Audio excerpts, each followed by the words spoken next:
But it's like symmetry because seeing Samantha Morton in The Whale just after seeing her in The Odyssey, and then Seeing seeing her in the Sadie Odyssey? Hell Sink yeah. just before I go see Spider-Man in 2 days is like balance. It's Yes. very Hell yeah. interesting. Oh man, I'm so fucking pissed. Matt's been seeing it on my Twitter that I've been sending him repeatedly. What? Ryan Gosling Ghost Rider? Hell yeah. Sean Levy fucking slit my goddamn throat. Did you not like Deadpool and Wolverine? It I was all right. really loved it when I first saw it. The second time I saw it, I was like, this is fun, but it just doesn't hit the same. And the third time I saw it, I did not like it. So, It's funny, I had the opposite experience. The first time I saw it, I loved the first two thirds and was like, the third act was like a bit messy. yeah. And then I just watched it again a few days ago and I just had a fucking blast with it from start to finish. It got better. Well, I'm So, looking forward to finishing it. night I, at the goddamn museum, Sam. The man doesn't have to prove himself. Night that at is, the that is a Museum classic. 2, Battle of the Smithsonian. That is a classic. Jonah Hill's scene in that movie is one of the greatest scenes in film history. You cannot tell me otherwise. This man has my absolute Uh, trust.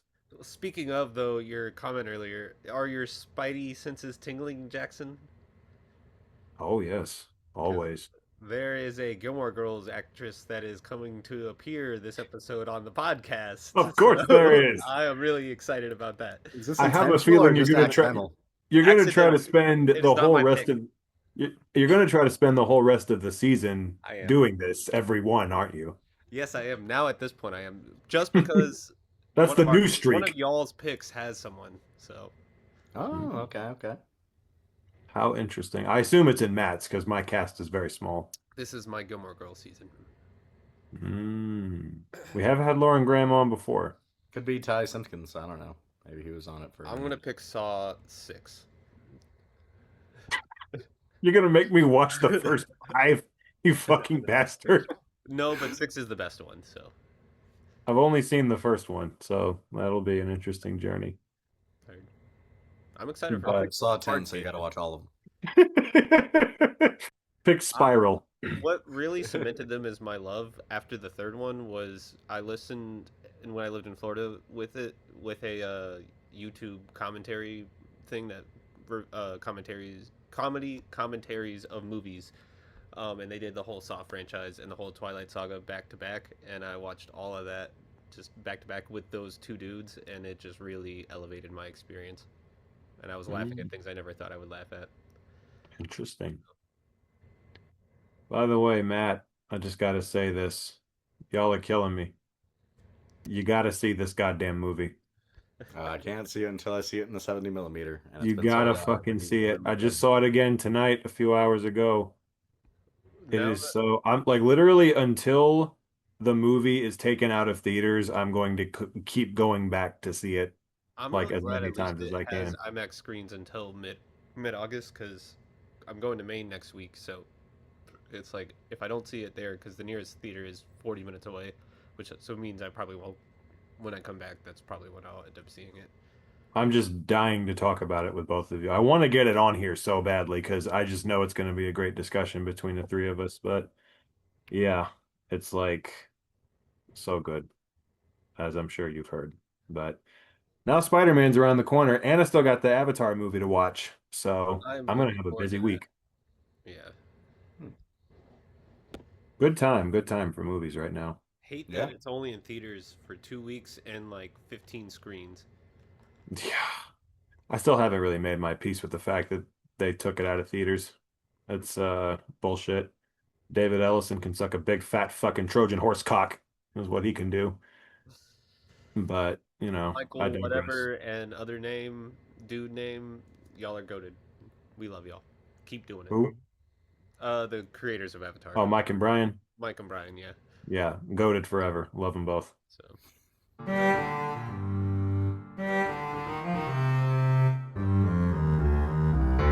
If you can, ladies and gentlemen, what I want you to do is, of course, picture this. And I was watching this movie and I said to myself, I know for a goddamn 100% fact, I am not a crook. I have never been a crook, and I will never be a crook. Fuck it, I will rent it. I don't care. It's really on me. As James Cameron said, the Navi hang dong like donkeys. This is the 3 for 3 podcast. Oh, you motherfucker. How does it end? What you gotta look up is why is the internet debating whether Nancy Reagan gave good head? Oh my god! I was not expecting that turn. What the fucking... What the hell? Send me the goddamn quote of him saying that. What the fuck? Kind of pissed me off they put the shit porn over that. It's a bunch of goddamn fucking bullshit is what it is. Bags up, everybody. Bags up, feet up, coming through. There have been a lot of times where I tried to slide it out without breaking the cookie. Didn't quite work. Like, don't put this shit on us. I was like, we didn't... You motherfucker. And what is that movie about? Fuck if I know, man. Honestly. Amen to that. It's just a... That's been a 3 for 3, my friends. Picture this. 3 for 3. Now that's really cool.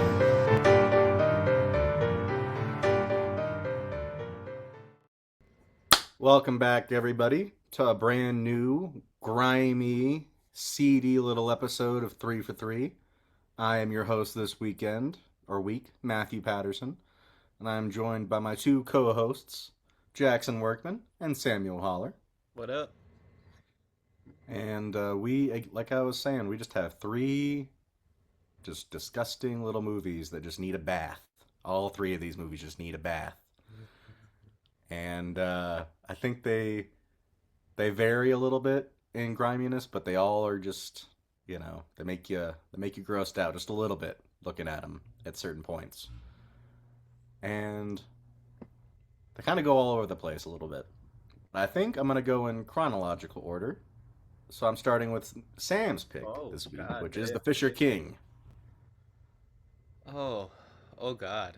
Well, picture this, folks. You are Howard Stern. Oh no, you're Barry Champlain. Nope. No. Because of last week, you're Jeff Bridges, and you're a radio talk show host. You're about to make it fucking big. It's so awesome how funny you are and how easy you can glide on that fucking radio station and make everyone's opinions be validated and heard and also put down, because you are a harsh comedian, much like our last one very recently. You tell people how it is. You know where America's going. And so, what do you do when you get a caller who just wants to talk to this girl that he thinks is way out of his league? Well, you tell him it's not fucking worth it, because nothing in this life is fucking worth it, and you should just not even try. And so, what do? Well, you're gonna get a script and an offer for a fucking sitcom television show about a radio show host. And, well, right after you finish practicing your biggest moment on that entire show, you're gonna see a news headline. And that news headline is gonna tell you that man that you talked to on your radio show just went into a place of business, killed 7 people, and then blew his brains out. And so that derails your entire fucking career. No one knew that you could get canceled that hard off of something that wasn't even your fucking fault, pun intended. And so yeah, flash forward. You're depressed. You're sad. You work in a fucking DVD rental / porno shop, which will also come back later this episode. And so you just decide to kill yourself one night, much like many people do. And when that happens, you get mistaken for a homeless person. And so these 2 fucking punks in their Jeep Cherokee, fucking Christ, I could not say that, come and try to light you on fire, beat the piss out of you, and end your life, which you are already going to do. So it's kind of like, thank you, but don't give me the pain. And so Robin Williams is the angel that fucking descends down upon this man to save him. And to make a long story short, you start to see the relationship between these 2 men, and you start to find out how they actually have a connecting tie. and how they affect each other and how they benefit each other and hurt each other. And you go on the ride of your life where people are fucking assholes and people are also gross as fuck to look at, but they're also heartwarming and truly deeply meaningful and trying to be honest to who they are. This movie is about hiding your fears, your past, your traumas, and turning them into a fantastical thing so you don't have to deal with it, but then also coming face first with the trauma and the dealings and all the issues that come with life. This movie is so sad. But thankfully, upon third watch, I no longer want to kill myself while watching it. So we are here. And Third time's the charm. I maintain I have the happiest movie out of the three this week, and I am happy about that. I'd say you do. You have the Yeah, happiest yeah, I'd agree ending with out that. of all three movies. Out of all three, there's only one positive ending, truly positive ending, and it is mine. That is true. What did y'all think about this Though film? I maintain there are reasons Mickey Rourke deserved to die, but we'll get into that. Heard. Um, this is not my favorite Terrence Malick, or not Terrence Malick, Terry Gilliam. Excuse my language. Almost slipped up. Um, because got of these. genuine reasons that I have sat with since watching this about my feelings with Tideland and how that's the only movie that's ever truly, truly broken me as a human being, and why that movie is his worst movie, but also his best. But when a movie sticks with you, it sticks with you. And this movie stuck with me years ago when I first saw it, and I just knew it was time. It was time to bring it back and watch it again, and goddamn, I was happy. So, do you So like New York and I June? maintain that Robert Williams' character in this is also the same person he plays in the "Don't Worry, Be Happy" music video. This is just what happens after to him. Good If you God. don't know what I'm talking about, look it up. Well, now I'm gonna have to. uh, What happens? yeah. Oh, he's like in his apartment and like you know the song, everything gets taken away from him, but he's like, "Don't worry, just be happy." Wow. Yeah, Yeah. I'm pretty sure this is like the sequel to that. But anywho, Sorry, I forgot to fucking pull this love out. this movie. I had a Oh, great fuck time with you. it. It's my second time seeing. Yeah, I got the Blu-ray. You goddamn fuck. This is the Spinal Tap all over again, you goddamn piece of shit. And I'm I gotta put this find that poster up copy and in punch my. you. I gotta put this poster up in my Oh, that's cool as fuck. office before it's too late. That's But awesome. yeah, Rob Williams is just such an amazing actor.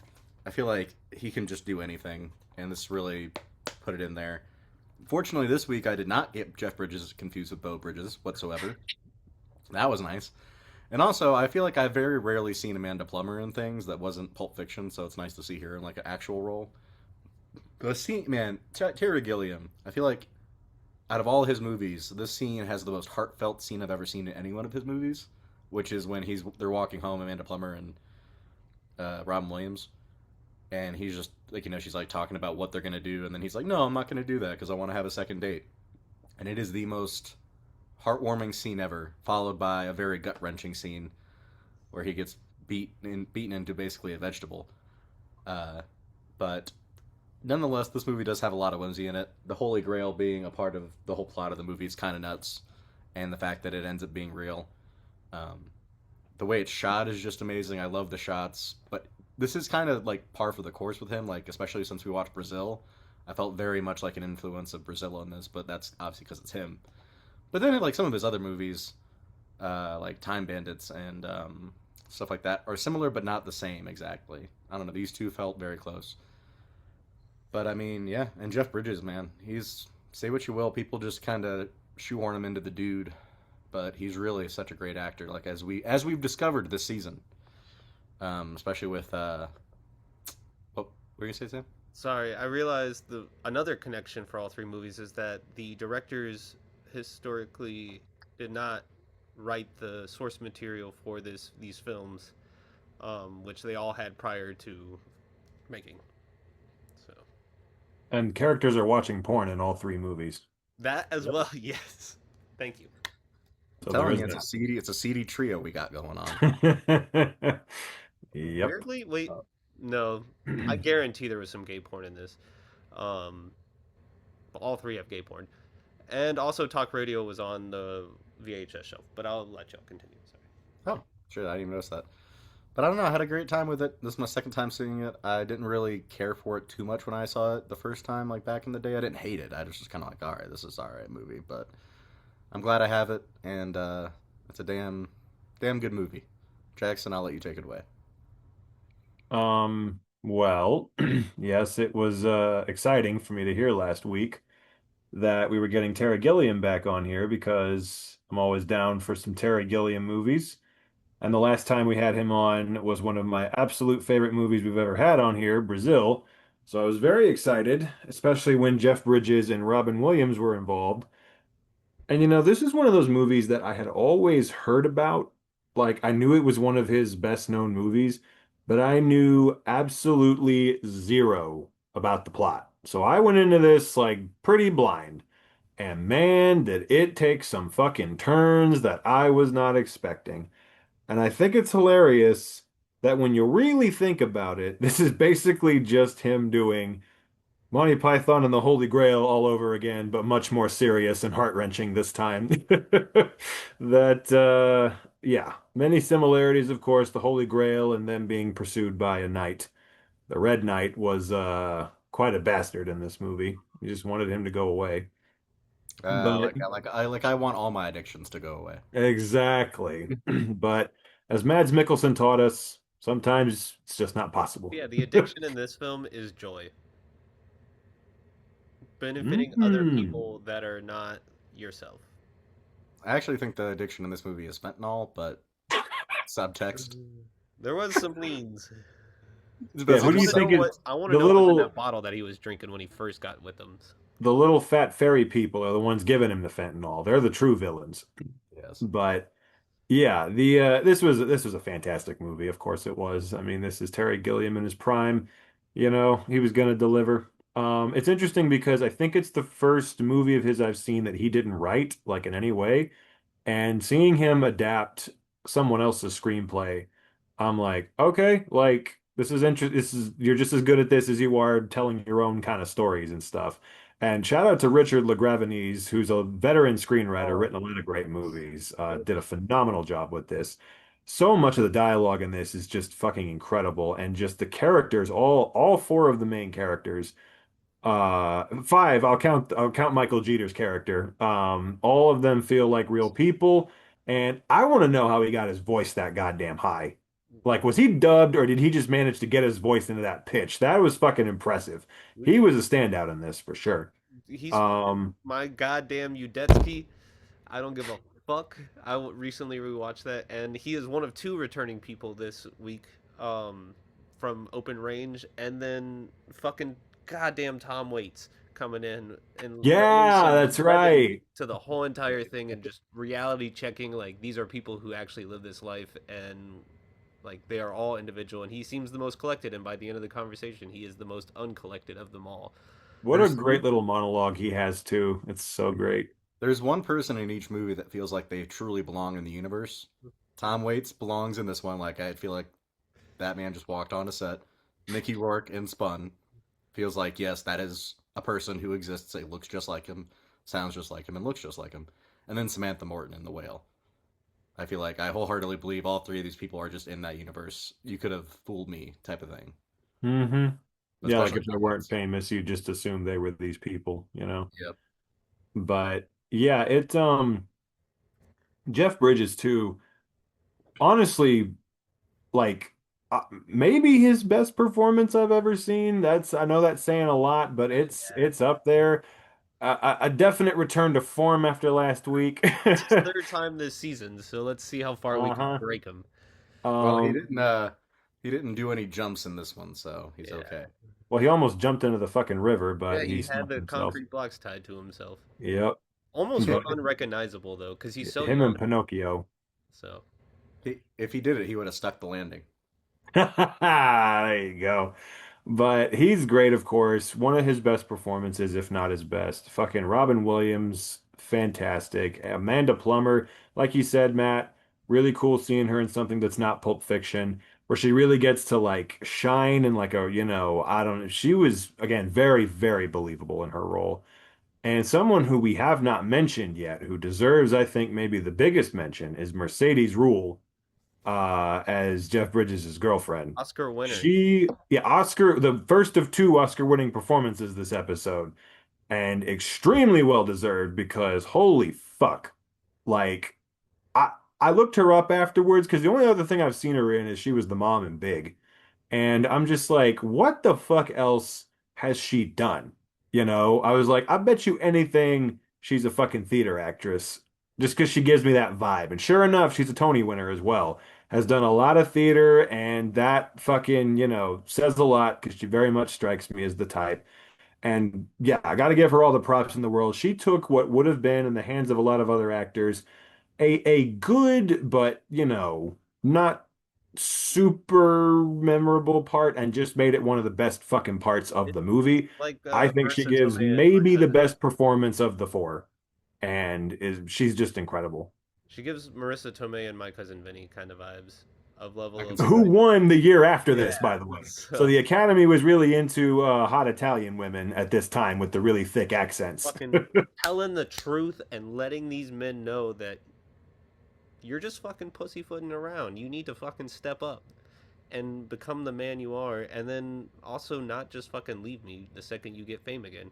I know. The moment he was like, "We gotta slow things down," I was like, That "Ding." speech that she gives where she's just like, I think man was made in the devil's image and God was made in or women were made in God's image, and the whole point is the God and the devil trying to get along and shit. I was like, wow, okay, that was fucking fantastic. And again, she delivered it so well. And yeah, Jeff Bridges' character, it's amazing. It's like, what if Barry Champlain actually became a good person?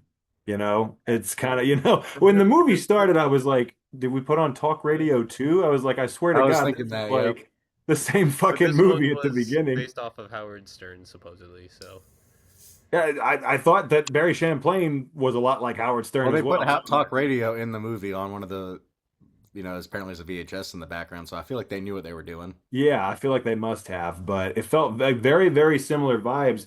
And, but literally it is like, what if he kind of found redemption and became a better person? And it's a long journey, but he gets there. And yeah, his and Anne's relationship is just like honestly one of the hearts of the movie to me. I know like Robin Williams' story is kind of the center of it, but like I don't know, him kind of learning to not only be a better person, but genuinely like let himself love this girl, and not be afraid of that is there's one of my favorite parts of it for sure. When they showed the flashback of his old girlfriend getting her shit blown out right in front of him, and the fucking like meat, like flesh, like just hits his mouth, I was just like, this isn't funny, but I'm kind of laughing, but also like I could see being completely traumatized from that for the rest of your Yeah. life. I I mean, think this is a the Red very, Knight's face is very, blown out like her face. Supposedly, that's how they designed the Red Knight, was to mimic her blown out face to Huh. get him. yeah.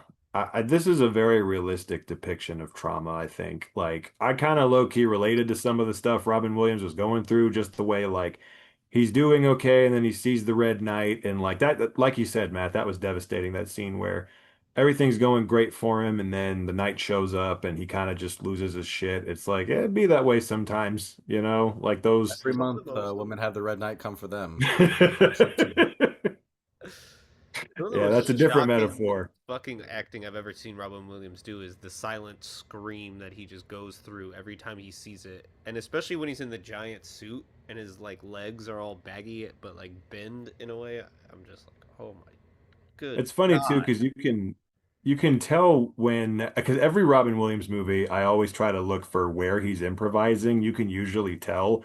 And there are certain lines in this where I'm like, he improv that line, I guarantee it. When he's talking to her and she's like, "You don't want to come upstairs?" Oh, don't get me wrong, I want to. I have a heart on the size of Florida right now, but I'm Which like ties he to the beginning he because he's improvised fucking that for sure. fucking the naked dude who has the Florida as the penis with the America. Hmm. Also, speaking of penises, Robin Williams showing full dong in this Uh-huh. movie. Hold on.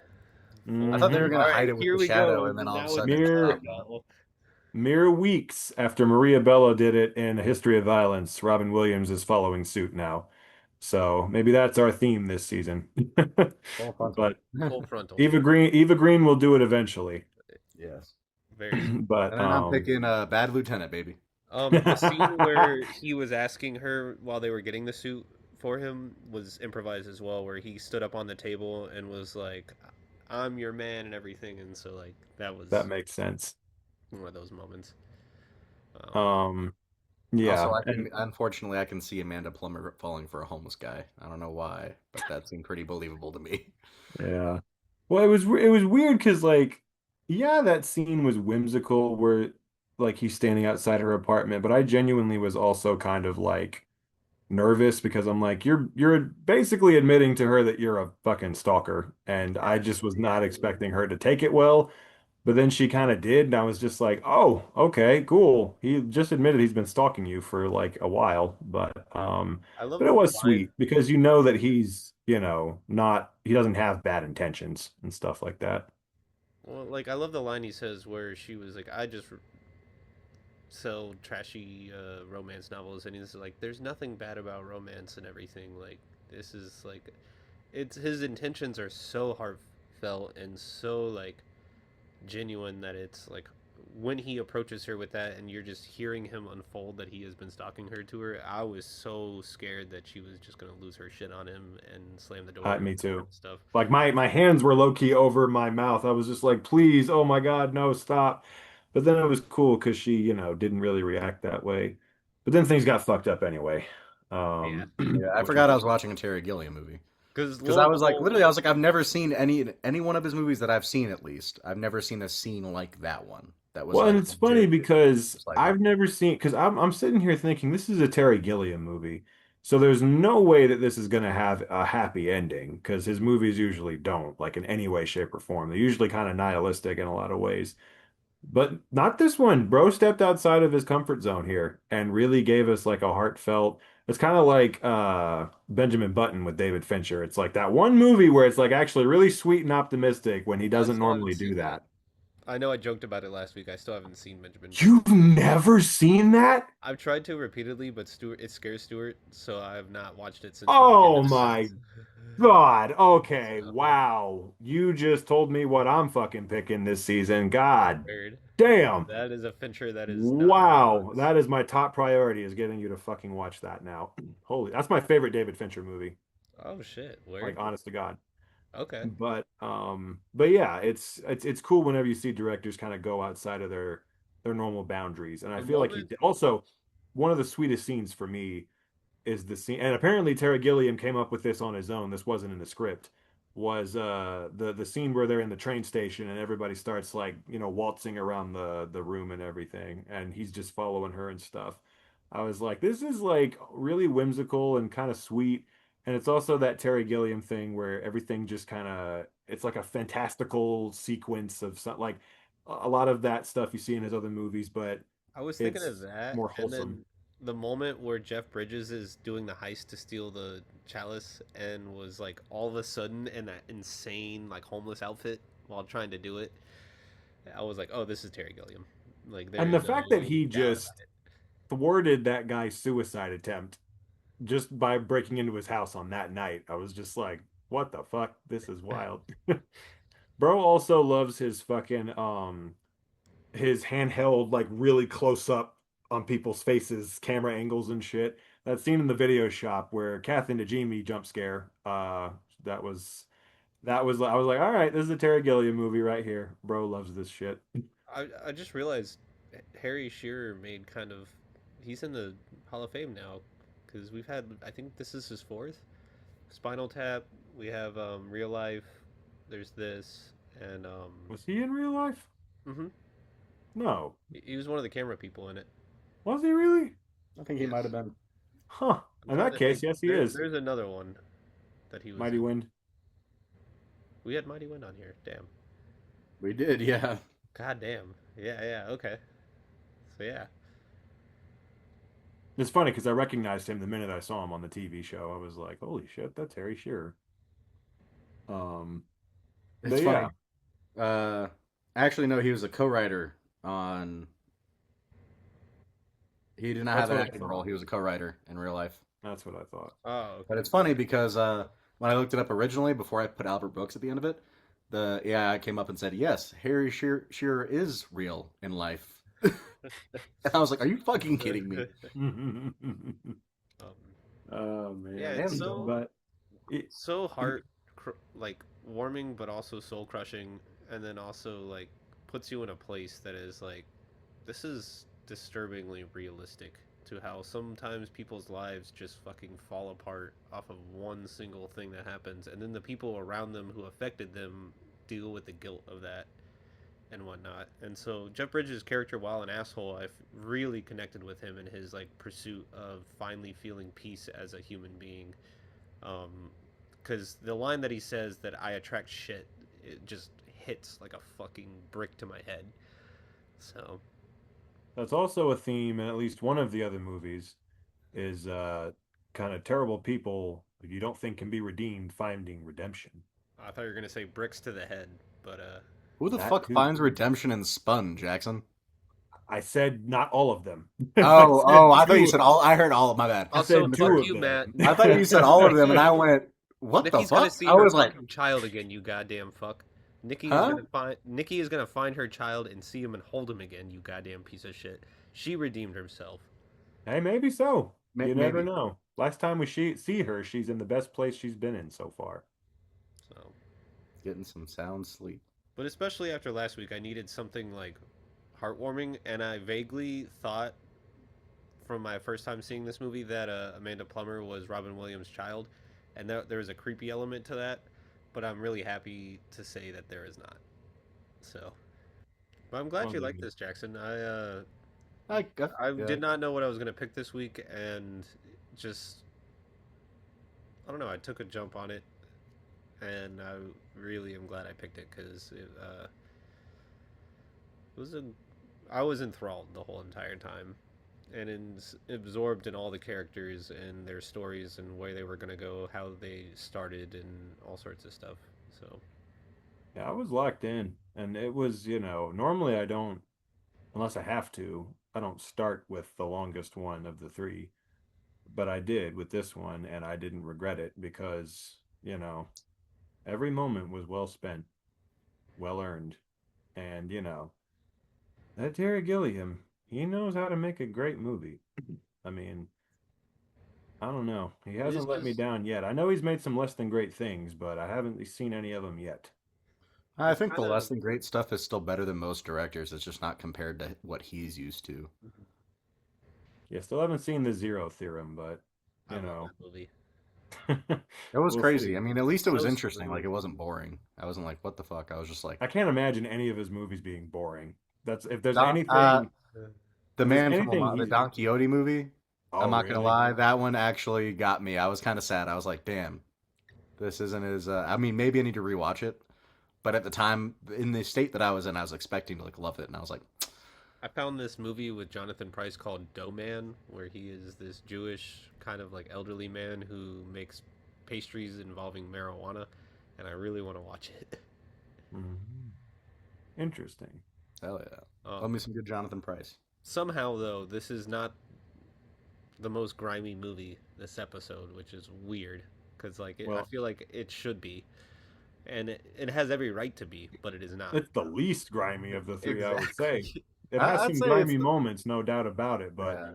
I think definitely again, like you said, kind of the most wholesome, the most it's the only one that kind of has a happy ending. And them just being fucking naked in Central Park was at the end. What a crazy final scene. Brought it all back Yeah, around. first Jeff time you've Bridges seen that finally since watching accepted. Dirty Harry.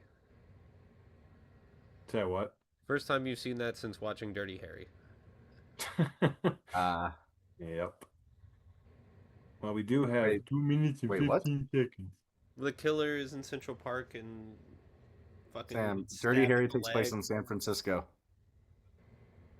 Oh. That's why it took me a second. I was like laughing and I'm like, wait. Alright. Whatever park in San Francisco, that's going on the list of things I miss. Yep. I think just the city of San Francisco itself. You're confusing it for New York. That's okay. But yeah, I don't know. I really love this movie. I don't know if there's much more to say, but the composer is goated. I don't remember his name. I think it's George Fenton. George Fenton. Yeah, goat. Also, Roger Pratt is a god tier cinematographer. I just Yes, want to shout that out. looks His return to the so podcast, he shot Troy as well, and Brazil. oh shit. Okay. So yeah, there's a lot of connections, and Hmm. it's And just Batman, not that we've had that on here, but I yeah. just want to mention that as well.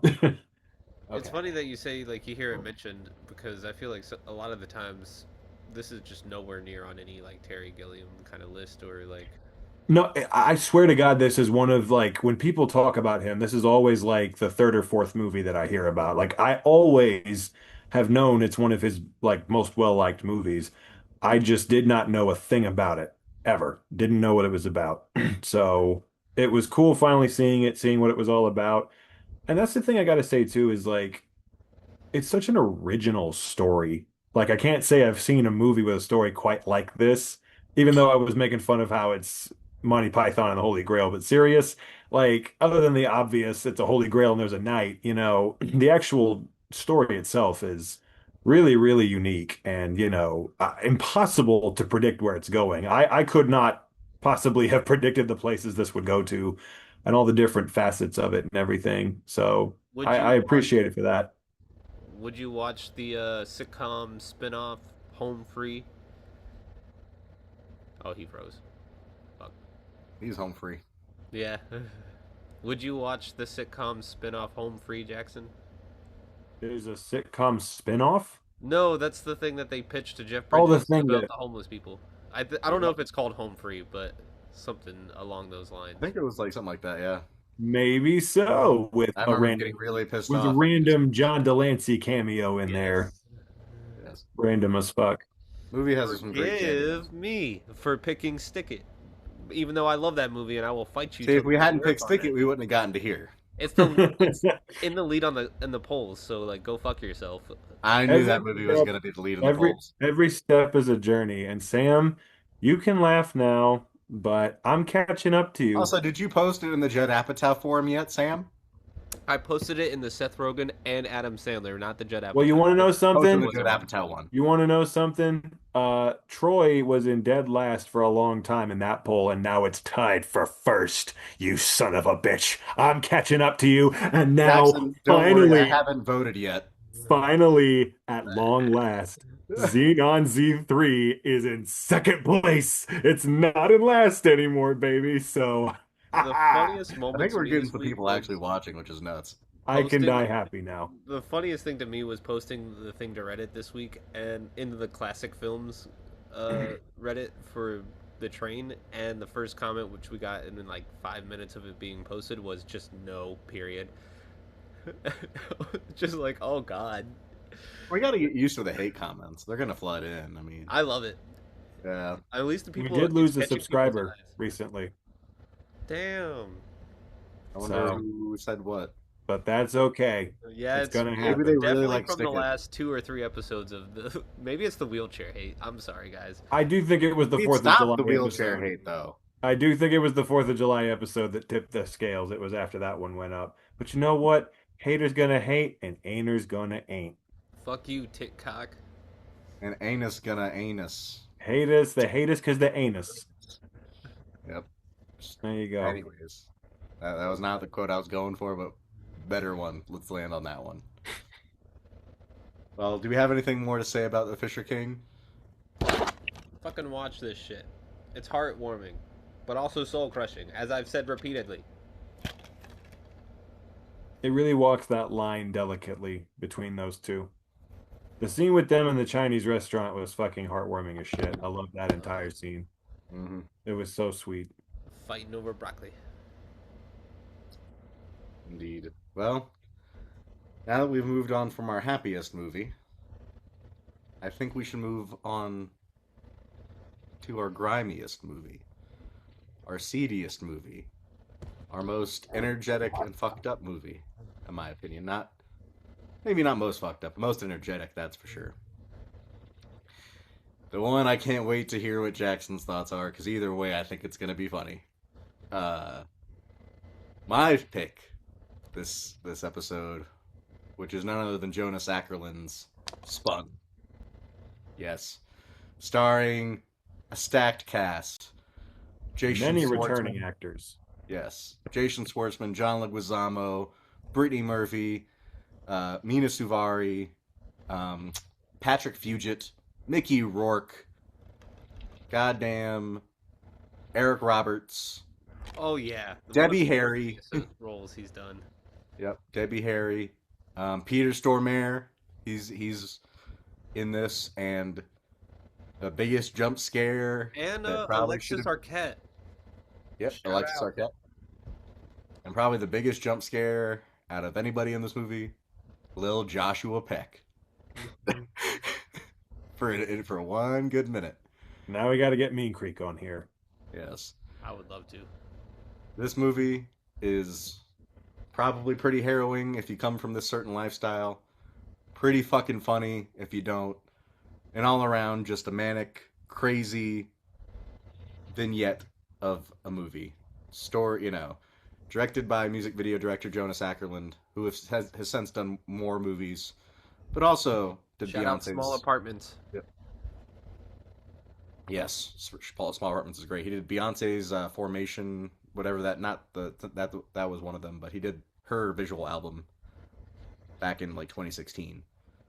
The Lemonade thing? Lemonade, No, yeah, he did Lemonade. yeah. He did the visual album for Lemonade, which I No thought was shit. nice.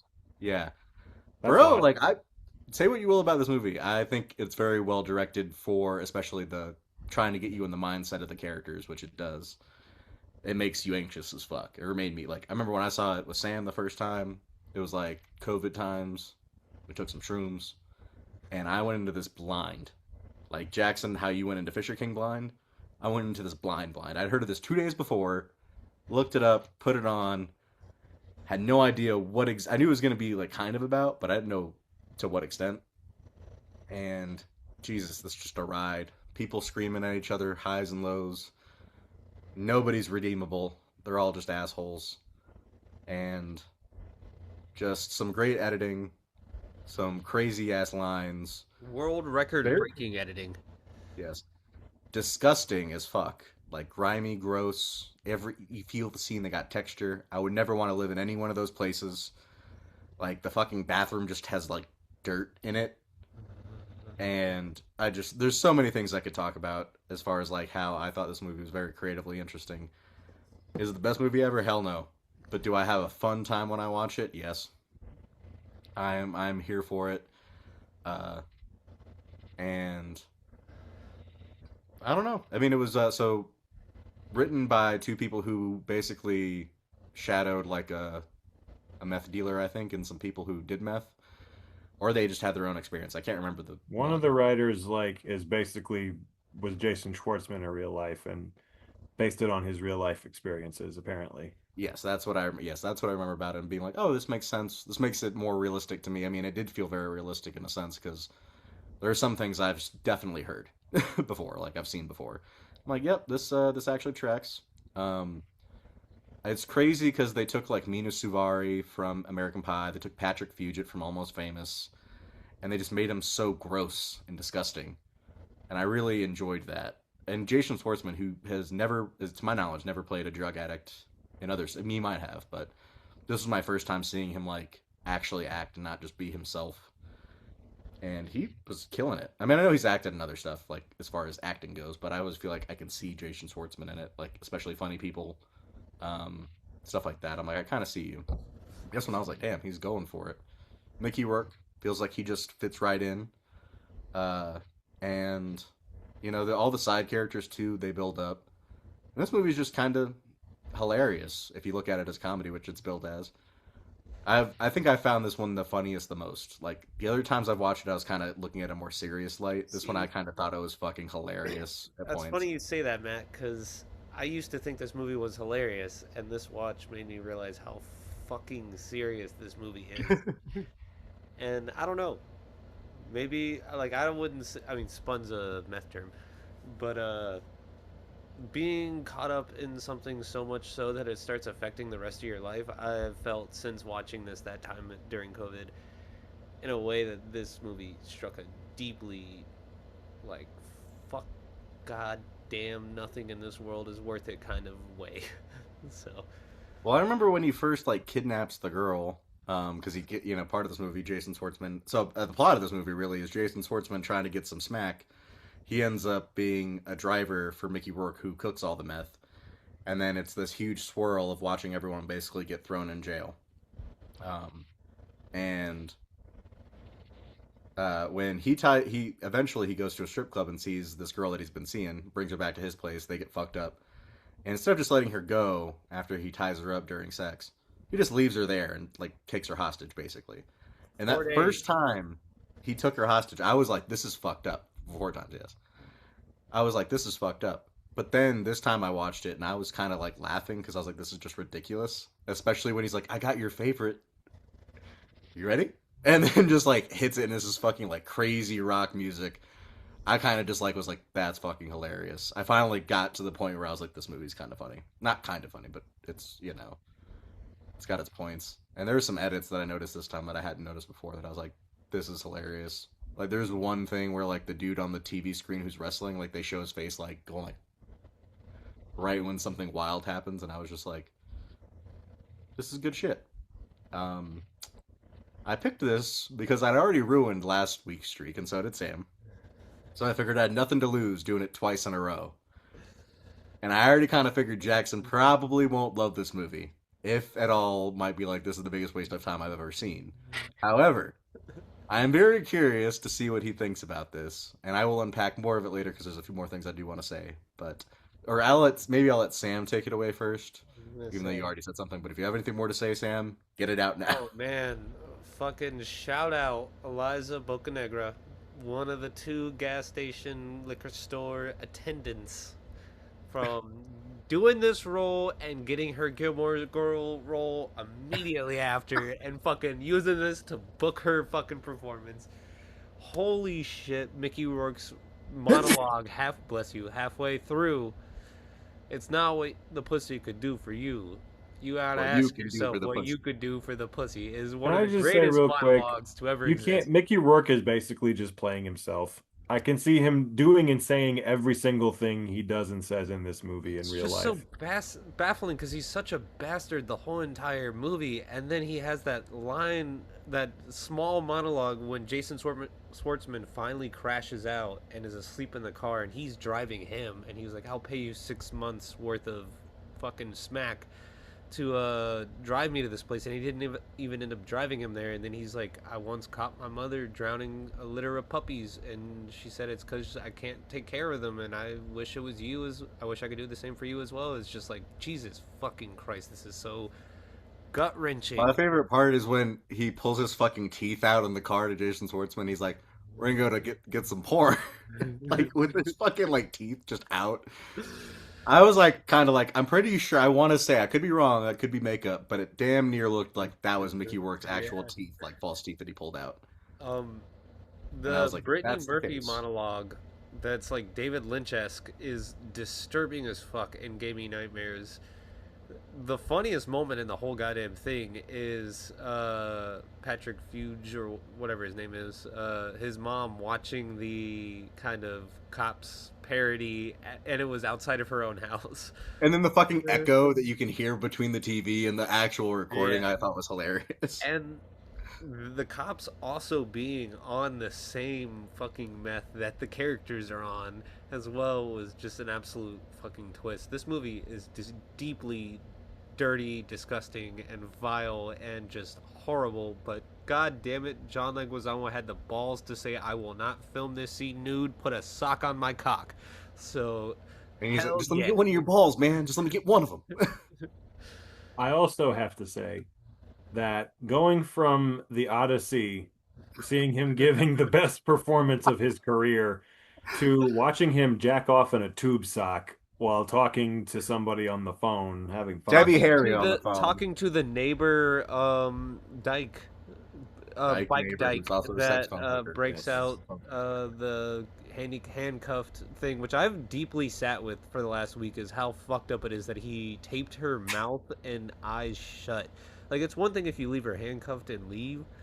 The fact that he sensory overloaded her ears to the point that it was like, you won't know the time that has passed, is just like, good God, this is horrific. So, Yeah, no, I mean, shout out the Taco. second time when he starts putting the fucking tape back, I'm like, Jesus Christ. It's like, Shout out Taco, the green dog. and some great like animated effects at points in this movie. Jackson, if you watch the censored version, you probably didn't get the same like It's amount. funny you should say that because I was about, I want to say maybe 15 minutes into the movie when Sam sent the text of you got to watch the uncensored version. And I thought he was just being over dramatic at first. And I was just like, surely it can't be that much of a difference. I'm not, I was watching it on Hulu and I was just like, it's fine. I don't need to change it to Tubi. I'm not going to do that and sit through the commercials. It's not that big a difference.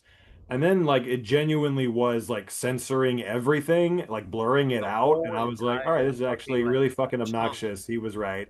Then I Yeah, switched it to the Tubi. uncensored version is, in my opinion, the only version of the movie. I mean, technically, yes, there is the censored version, but Well, no, it's the same version. They just fucking blur yeah, everything that's what out. I meant. Like, And that's I'm like, just like, this is stupid. Like, why would I watch it this way? yeah, that's probably. I mean, in my opinion, I think that's why a lot of people probably didn't love the movie. I mean, there's probably a lot of reasons for that because it is what it is. However, a lot of people who apparently did do this stuff, I've read online, say it's very accurate, and like they're like, this is honestly very Well, if it's like written by an realistic. actual, person who went through these experiences, I would think so. And Sam was talking about it earlier. I will leave this to you after this. I just want to say the scene with Brittany Murphy and Jason Schwartzman where they're driving to the city, or he's driving to the bus stop, I mean, and it's just like the fucking hurdy-gurdy man playing, but they edit it so weird, and like their mouth being the road, like in the Dissolve, I still think that's a great scene. And then the way they cut it with just like the jagged, crazy shit, and then back to that, I was like, all right, you know. It is baffling that this movie has 5,000 plus cuts. So, and broke the world record for the most edits in a movie. Which is funny because we were just talking about JFK a few weeks ago and Yeah. how there are a lot of edits in that movie. But you know what, boys? Oh, It I didn't. was an interesting choice you made last week when you picked Spun. Because I was just like, because I do remember you talking about this on the old podcast back in the day. And I, again, really didn't know much about it. I knew it was about like, drug dealers and shit like that. And you had said it was very grimy and disturbing. So I was like, okay, that's all I really know. Don't need to know much else. Let's just go in, not knowing anything. And I was like, is this going to be a kamikaze deal from Matt? Because that's kind of how you were hyping it up. And, last week we opened Pandora's box, as we all know. And, God only knows what horrific things are going to fly out of that thing at any given moment once you've opened it. You can't do it lightly because then horrible things are going to happen. But I just want to take this opportunity to say really quick that I think neither of you, despite whatever you think, actually know my taste at all. Because for your information, boys, I enjoyed this quite a bit. Yes! Sorry, So, I was like, there's a 50-50 chance you like this movie. Like, hell yeah. yeah, I think there have been a lot of times where you both thought, "Oh, he's gonna hate this one," and you, Well, you were I'm wrong. not gonna lie. When I was watching it this time, I was like thinking, I was like, honestly, the chances of him liking this are higher than I think. Matt, you should Like, have picked The Pest. yeah, that might be going a little far, but we'll see if that ever happens. But no, I did. I enjoyed this quite a bit. It's weird because I do think if it had been just a few points off in a different direction, I might not have liked it very much because when it started, I was like, okay, the really high energy, manic editing and direction and all that. I was like, is this gonna be obnoxious and pretentious, or is this actually gonna work? And I was leaning more towards it wasn't gonna work. But as it pretty quickly, I'd say within the first 5 minutes, I was like, no, I like this. It's not just style over substance. I think it works.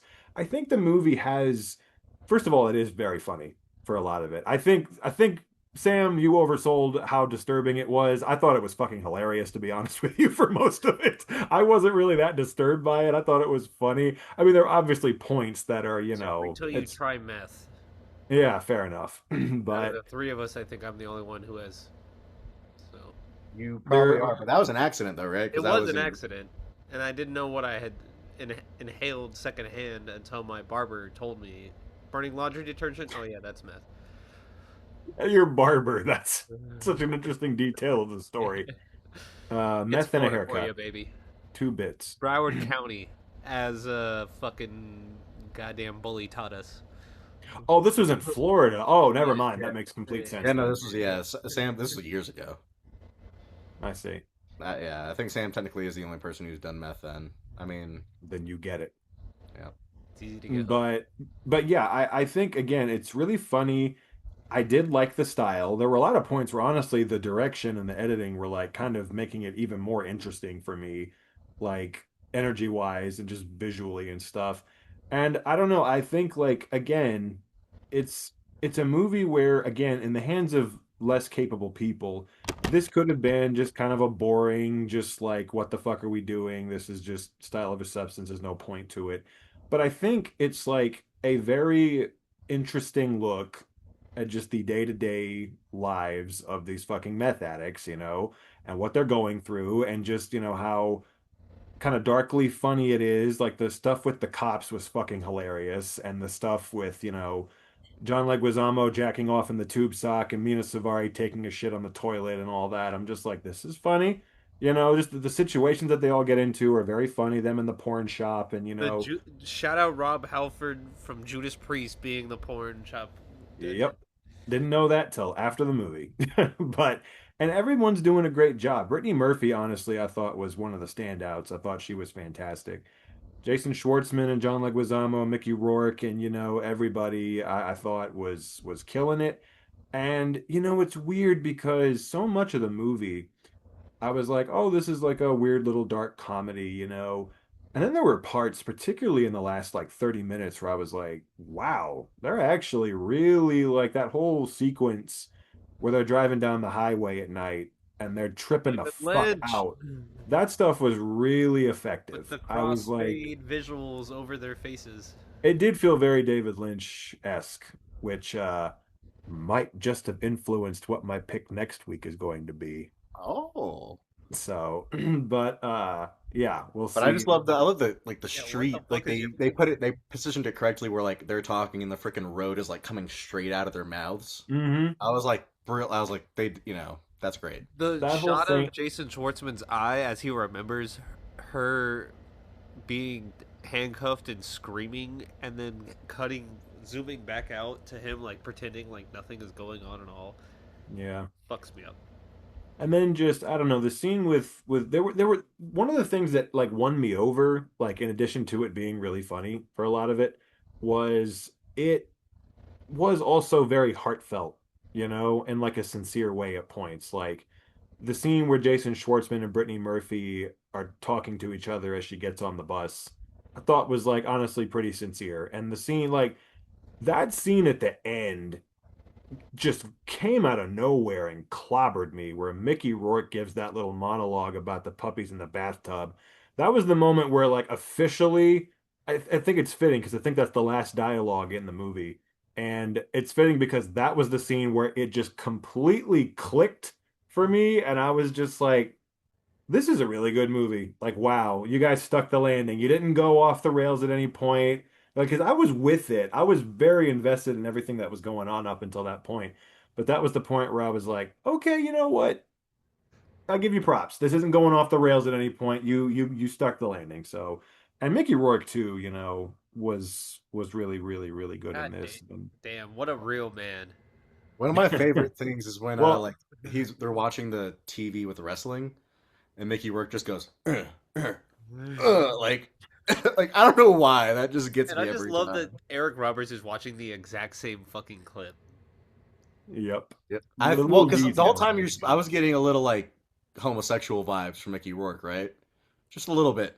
And then when I It's saw funny Eric Roberts, and I was like, oh, Well, it's funny because Mickey Rourke seemed like the straightest man in the world in this movie, and then Eric Roberts showed up, and I'm just like, okay, but how did they meet? There's got to be a history well, here. I noticed Mickey Rourke's pink like flannel at the beginning. I didn't want to think too much of it when I first saw it, and this time that I was like thinking Eric about it, I'm Roberts like, I already groomed him. knew. He taught him how to cook meth.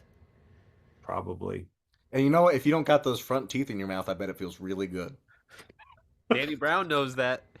Yeah, that's all I'm saying. I'm like, Oh my God. and he The said he one also pulled him out right when he was talking about porn. Hey, I'm just the saying. getting subtext. busted in a Yes. porn shop or porn theater is fucking wild.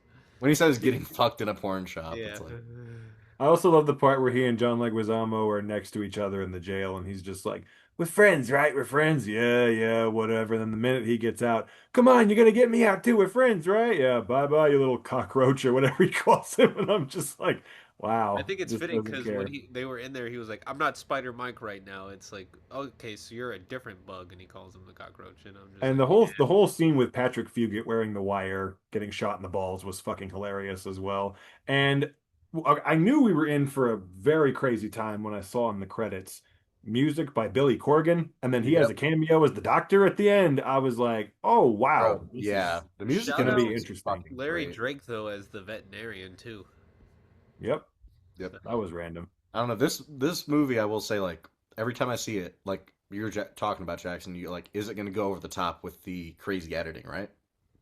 But I feel like you have that scene, and then you juxtapose that with the opening credit sequence that is so calm and like has plenty of time between cuts. You know what I mean? Hmm. That's when I realized when I first saw it, I was like, oh shit! Like I was like, this movie is going to be different There's a because purpose to it. It's not yeah, just style over substance. There's a purpose to it. It's to get you in the headspace of the characters. Like that first yep. scene where the editing is fucking crazy. They're all fucked up on meth, Mhm. and it's to get you in that mindset that they're all really well, erratic that's what I and love is that they're all fucked up on meth, but Jason Schwartzman's off of it and jonesing for it and feeding for it, so his perspective is even more sporadic, and then so them being sporadic kind of elevates his sporadic right. and his One thing I paranoia. noticed this time too was they're in Spider Mike's apartment and he has a fly trap. And I didn't think about that until this time, and I went, they had to have done that on purpose. Oh Yeah. man, the most The whole disturbing scene part for too, I me. gotta tell you, where John Leguizamo's doing the heroin, That's what I literally was about to talk they're about. all just that whole sequence I thought Oh, was so well done.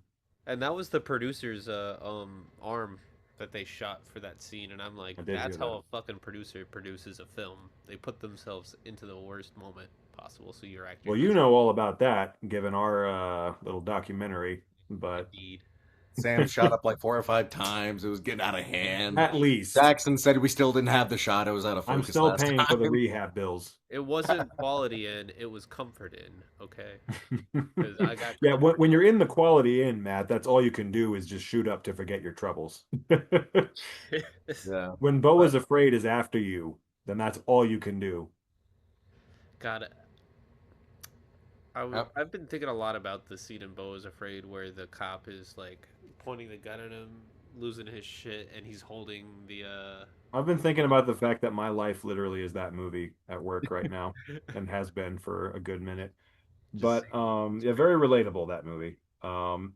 But I But don't know. I mean, Spun, like Jackson, I know you were in the individuals, and like that.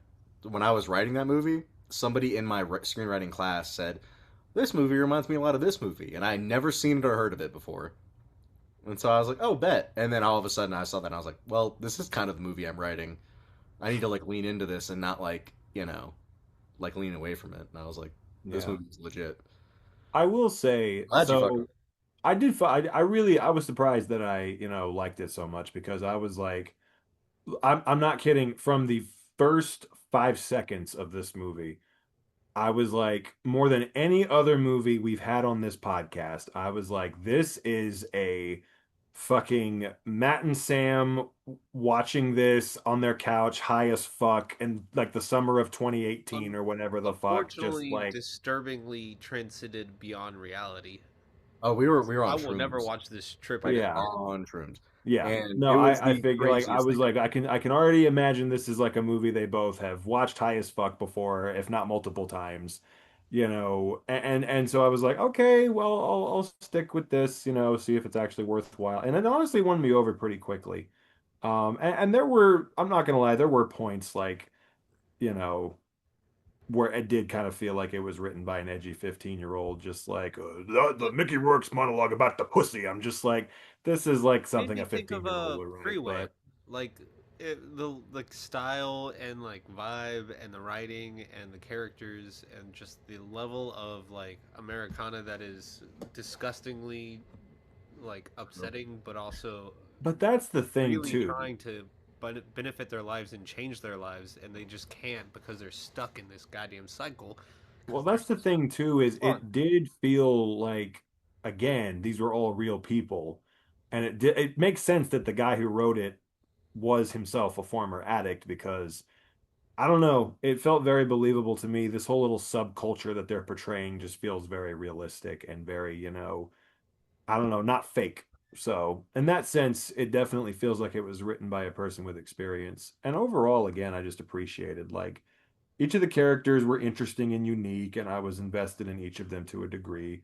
Mickey Rourke deserves to die for putting so much emphasis on a small ass. If anyone who puts that much emphasis on a small ass deserves death. I'm sorry. But I'm glad that that's the reason why. yeah, no, I don't care about the drugs he's dealing or anything about that. No, he prefers a small ass and he mentions it every chance he gets. He He doesn't deserve called to live. Brittany Murphy's ass an onion. Like He what? did. He That's did. a compliment. The Wow, scene where bro. well, as Guilting Hank her. Schrader once said, "Chick's got an ass like an onion," makes me want to cry. But the scene where she also yells at the prostitute who's on the phone was fucking hilarious as well.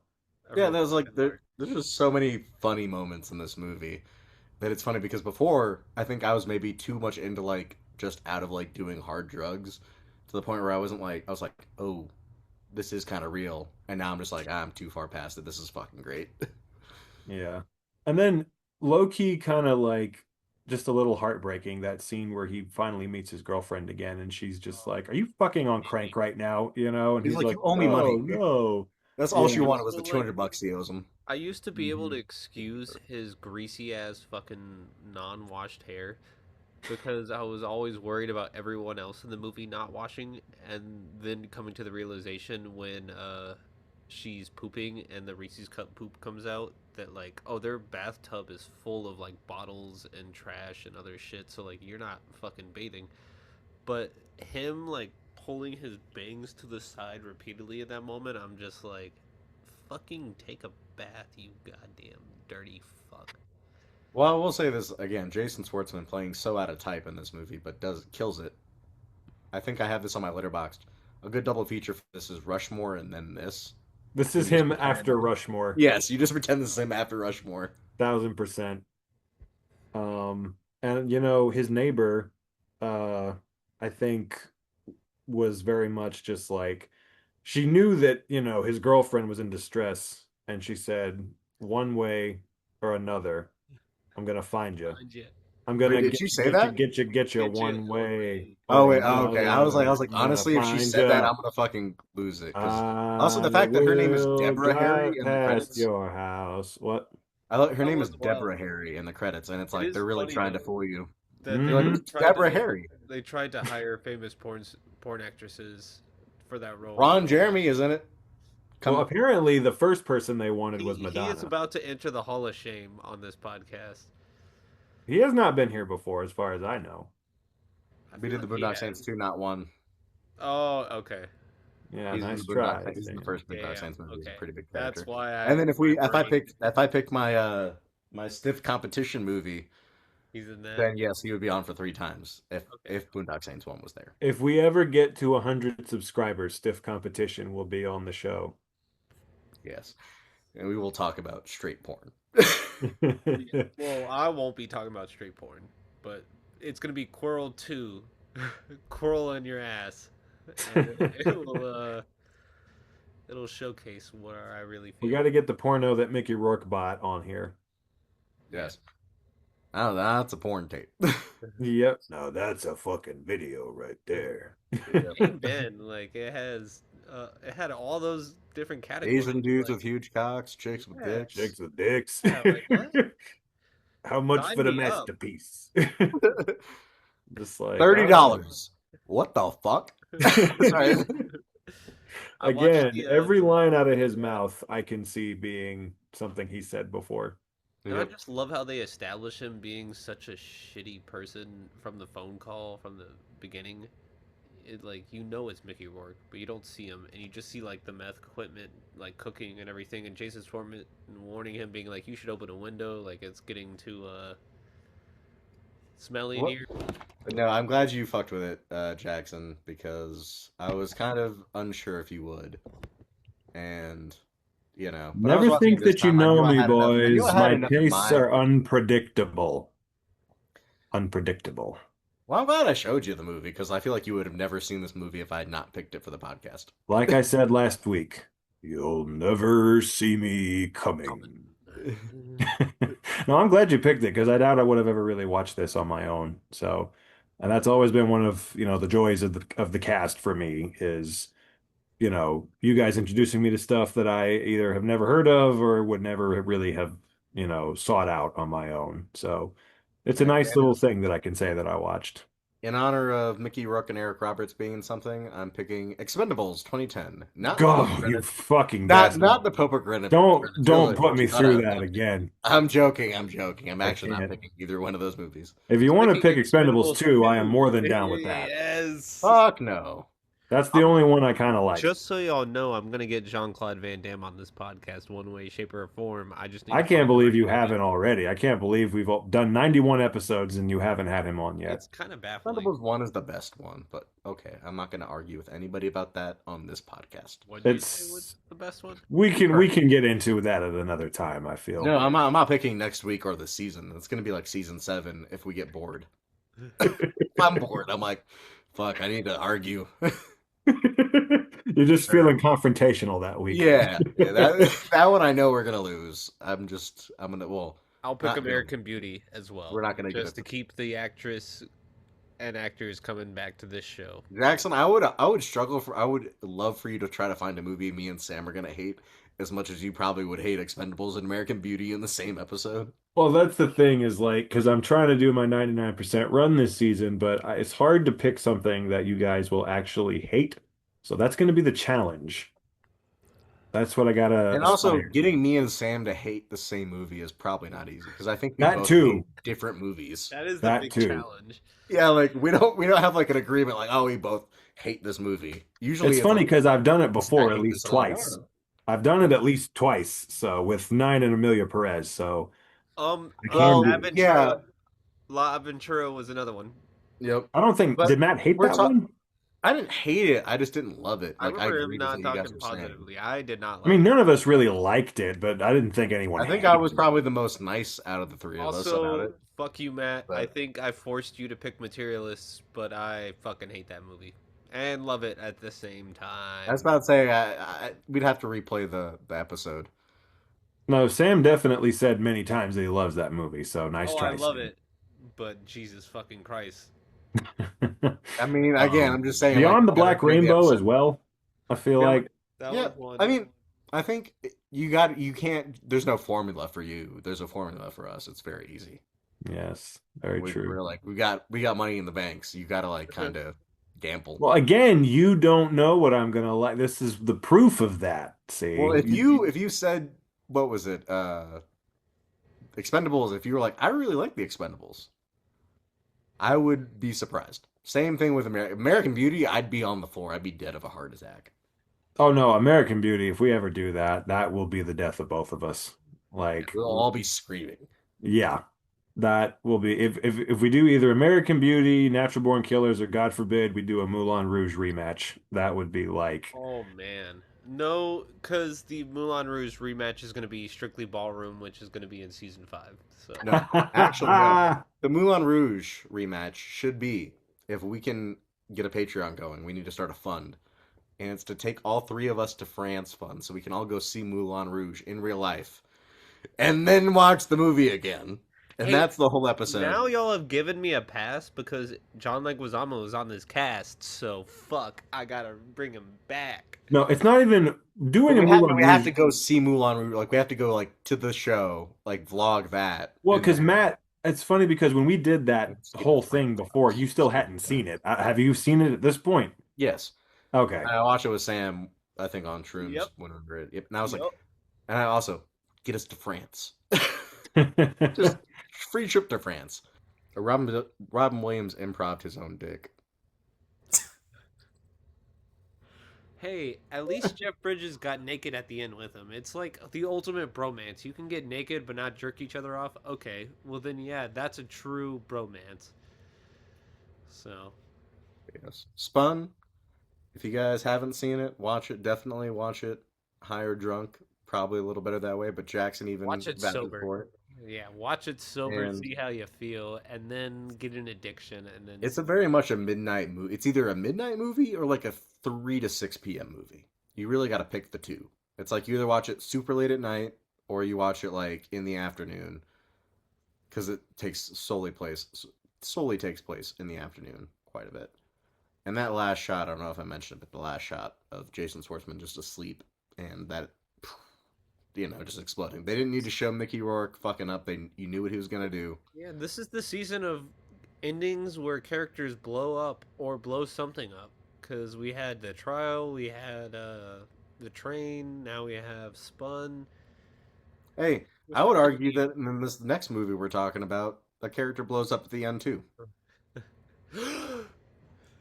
That's all I have to say about that. Yes, Oh goodness. a dead whale. Sorry, that's what happens to The dead whales. big They just white explode. whale is the ball that I pay for. So, The what? the ball. It's 3.5 grams of substance. An 8-ball. Yeah. Sorry. I got what you were saying, Sam. I was kind of waiting for Jackson to grab it, but I didn't know. Right over my head. But yes, we're But gonna I be move on chasing now. Because it's Is just that a I always fucking usually hear good the essay. White Dragon. The Fisher King got spun, and now we're on to the whale, which is Jackson's pick this week. Also a very grimy, gross little movie. Despite that one image of Brendan Fraser that dominated the internet for about a year and a half. And the TV or the DVD Blu-ray cover. Which is literally actually him watching the Bernie Sanders losing to Trump moment. So it is kind of funny that that's the moment that solidified. It was the only time where his face was neutral enough. They're like, well, he's not squinting his eyebrows, he's not raising them. He's just adverse to where the world's going. And Jackson, you may take it away with Darren Aronofsky's The Whale. Please tell me that you're gonna eat the crust. Because what fucking heathen does not eat the crust? I need I to did know. see that review. I need to know. It's the Yes. most disturbing part. I almost made like we have frozen pizzas in the fridge. I almost made one during the podcast just to be like, what's wrong with eating 3 slices of pizza at once and then just pouring ranch all over it and just shoving it in my mouth? Yeah. I'm not gonna do that because I have integrity and dignity, but And it's not It raining was close. outside. And you can't recreate the events of this film without it raining outside. So True. But yes, this was my pick this week. The 2022 Darren Aronofsky drama based on the play by Mr. Samuel D. Hunter. Ladies and gentlemen, what I want you to do is, of course, picture this. There it is. picture this, folks. There it is. Yes, if you can, folks. Honestly, my words can't even do it justice. Just picture that. Pain. Pain. A picture is worth 1,000 words, if you will. But you are Brendan Fraser. You are not yet an Academy Award winner, but you will be after this movie, of course. Yes, 3 Academy Award nominations and at least 2 wins. But you are an English professor, and you teach online college courses, and you used to be an in-person professor, but now you do it online with the camera shut off because, well, you put on a little weight. Well, more than just a little bit. It's actually quite a bit. See, you used to be a regular fella, and you fell in love with one of your students, and you ran away together, you left your wife and your daughter, and you and your new fella, well, pretty happy at first. But then, who fucks him over? The goddamn Christians. They get to I was wondering what you were gonna say, because it's like pseudo Scientology, and then I was like, okay, where are we They gonna fuck go? him over.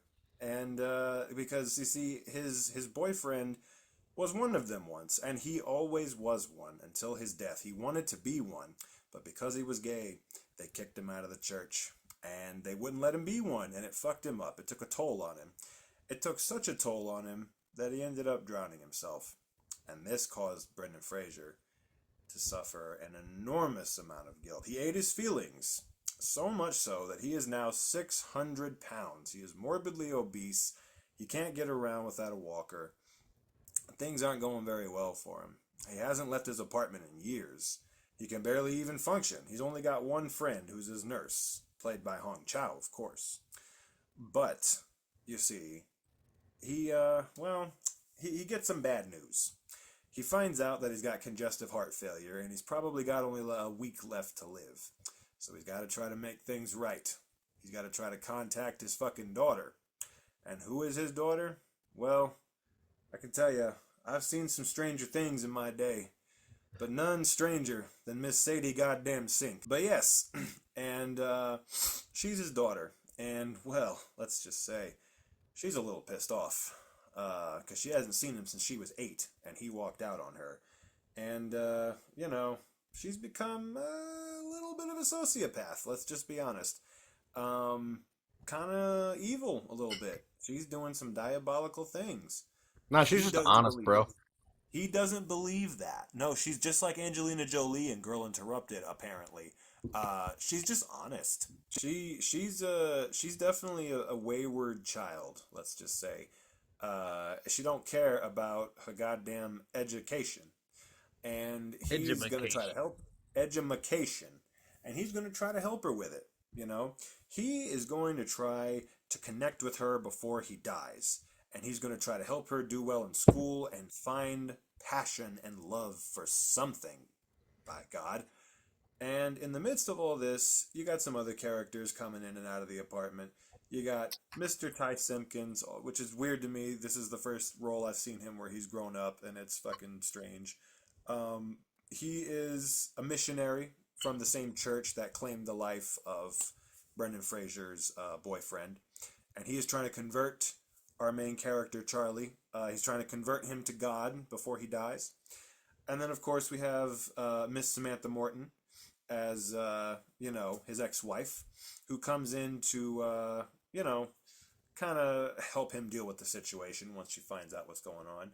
And we must also not forget the pizza delivery man, who keeps delivering pizzas, who gives us one of the most upsetting scenes in this movie that we'll get to later.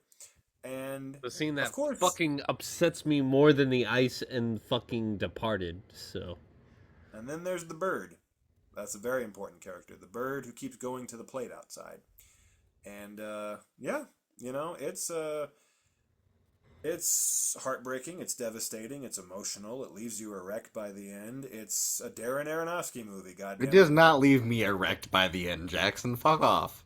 That's the second time I've walked into that trap. I need to stop doing that. It does leave me erect, but it doesn't. I lose my erection at the very end. So Brendan Fraser was erect at the beginning of the movie when he was jacking off to that porn. I know that much. But not as hard when he's eating the KFC and setting it down on his chest. Indeed. Well, his legs were erect for the last few minutes of the movie, and then they got soft. Very true. His Moby Dick was erect, but Yes. They talked about the whale, but not the white whale. You know what I'm saying, brother? Amen. But that's the whale. That that's it in a nutshell. And I will say what I think in a minute, but before you guys get into it, I just gotta say, pretty safe to say this is the most depressing one of the three. Yes. Like, no optimism. I mean, there is a little bit, I guess, but definitely the saddest of the three, I would say. Yeah. Yeah. I mean, in my opinion, it's Darren Aronofsky's best movie. Like, by far. I think that this just is, like, people would say Requiem, but I'm talking like as a whole. I feel no pretentiousness in this movie. I felt a Thank little you. bit when I saw Requiem. Thank you for bringing that up because everyone I would see online be like, "Spun is the fucking meth head Requiem for a Dream. It's not as good," and I'm just like, "Fuck you! It's a whole different story. It's a whole different experience. It's a whole different kind of situation." Yeah. So Like they all have his moments, but I feel like this was the most heartfelt one. Maybe to me, for me personally, it's close to the wrestler too, which the wrestler is like, damn.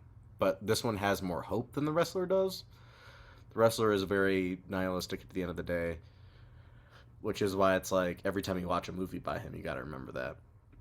But no, this one got me. Like in theaters, it got me this time.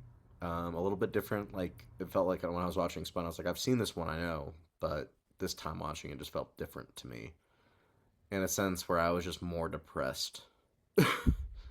This time just got me. It fucked me up. But like, just to bring this up real quick, but like, he made Caught Stealing after this, which is supposed to be a commercial film, wow, and then it's like I don't know if he made one between. I don't Hard think so. pivot. Yeah, hard pivot, and also Caught Stealing is still fucked up at the end of the movie. Like, no matter how much it pretends to be a happy ending, that's not a good ending. Uh, I'm thinking and about staying up for 48 hours straight and then watching Caught Stealing and then coming onto the podcast and talking to you all about that for like a brief moment and how rough I felt after that. I mean, yeah, but I'm just saying, like, the dude never ceases to like make a fucked up film. But I would say, out of all of his movies, this is like the most positive one, the more heartwarming one, the more like interesting one, where he's not just using like certain things. I don't know how to explain it, but this one is like that's why I think this might be his best film, as far as I can tell. And I fucking love it. I'm glad you picked it, Jackson. And in conjunction with these other two movies, it also just fits, in my opinion, so well. So, Well, in the amazing film The Whale by the author Samuel D. Hunter, the author recounts his story of being at home. In the first part of this film, the author, calling himself Charlie, is in a small apartment where he's sharing a bed with a man named Queequeg, as you know. And it just fucking takes you to a place that fucking is so awful. And then you know what? The boring parts of the movie are the best part of the movie. When the author's trying to save yourself from, or save you from the most depressing parts of their story and the most haunting parts of their story.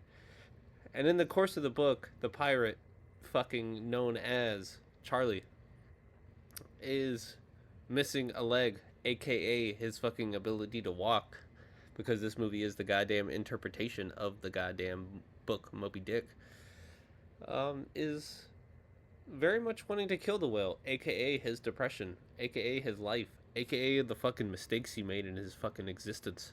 Because I was all gonna those say, great if this mistakes. movie is a personification of this, do you think Ahab is Sadie Sink? Yes. Well, And she he is is, trying to kill. She is trying to kill him for part of the movie. So and Ishmael is he, Brendan Fraser is Ishmael and the whale At the same time. at Yeah. the same time, and Queequeg is his lover, And that's the and sad thing, because he's just a poor big animal, and I feel bad for Charlie, as well, because he thinks that his life won't be better if will be better if he can kill this whale, but you know what? It's not gonna get better. You're just gonna fucking drown yourself because I'm gonna drown myself because I will never in my life find a burrito as fucking big as the one he goddamn gets when he starts choking on it.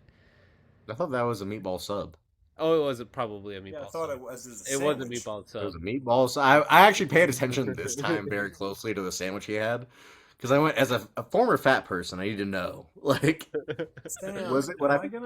Am I gonna have to include a meatball sub on the list now? Yes, you are. Are you making Yes, me you are. include food items at this point? Hey, if we're including San Francisco and if we're including Saddam Hussein, we're including the goddamn meatball sub that's in the whale that he Okay. chokes on. So You San Francisco and a meatball sub is going to be like the two bonus points. It's like Jackson's going to have made his point, and then he's going to double down with these two. That's But the thing. I fuck could it, easily. I fucked up the whole entire essay that I was gonna try to read But it doesn't matter because this movie is going to make you feel even worse than any essay that you have to read as a teacher in your life. Because fucking goddamn Christ, this movie doesn't make sense to me. It's never made sense to me, and frankly, this is something that I really hope that my mom does not see. But I used to, when I saw this movie for the very first time, I was very depressed because I was like, my mom went through this experience. And then I saw it with my mom. And him being large and dealing with his inability to deal with his emotions through eating was not what emotionally destroyed her.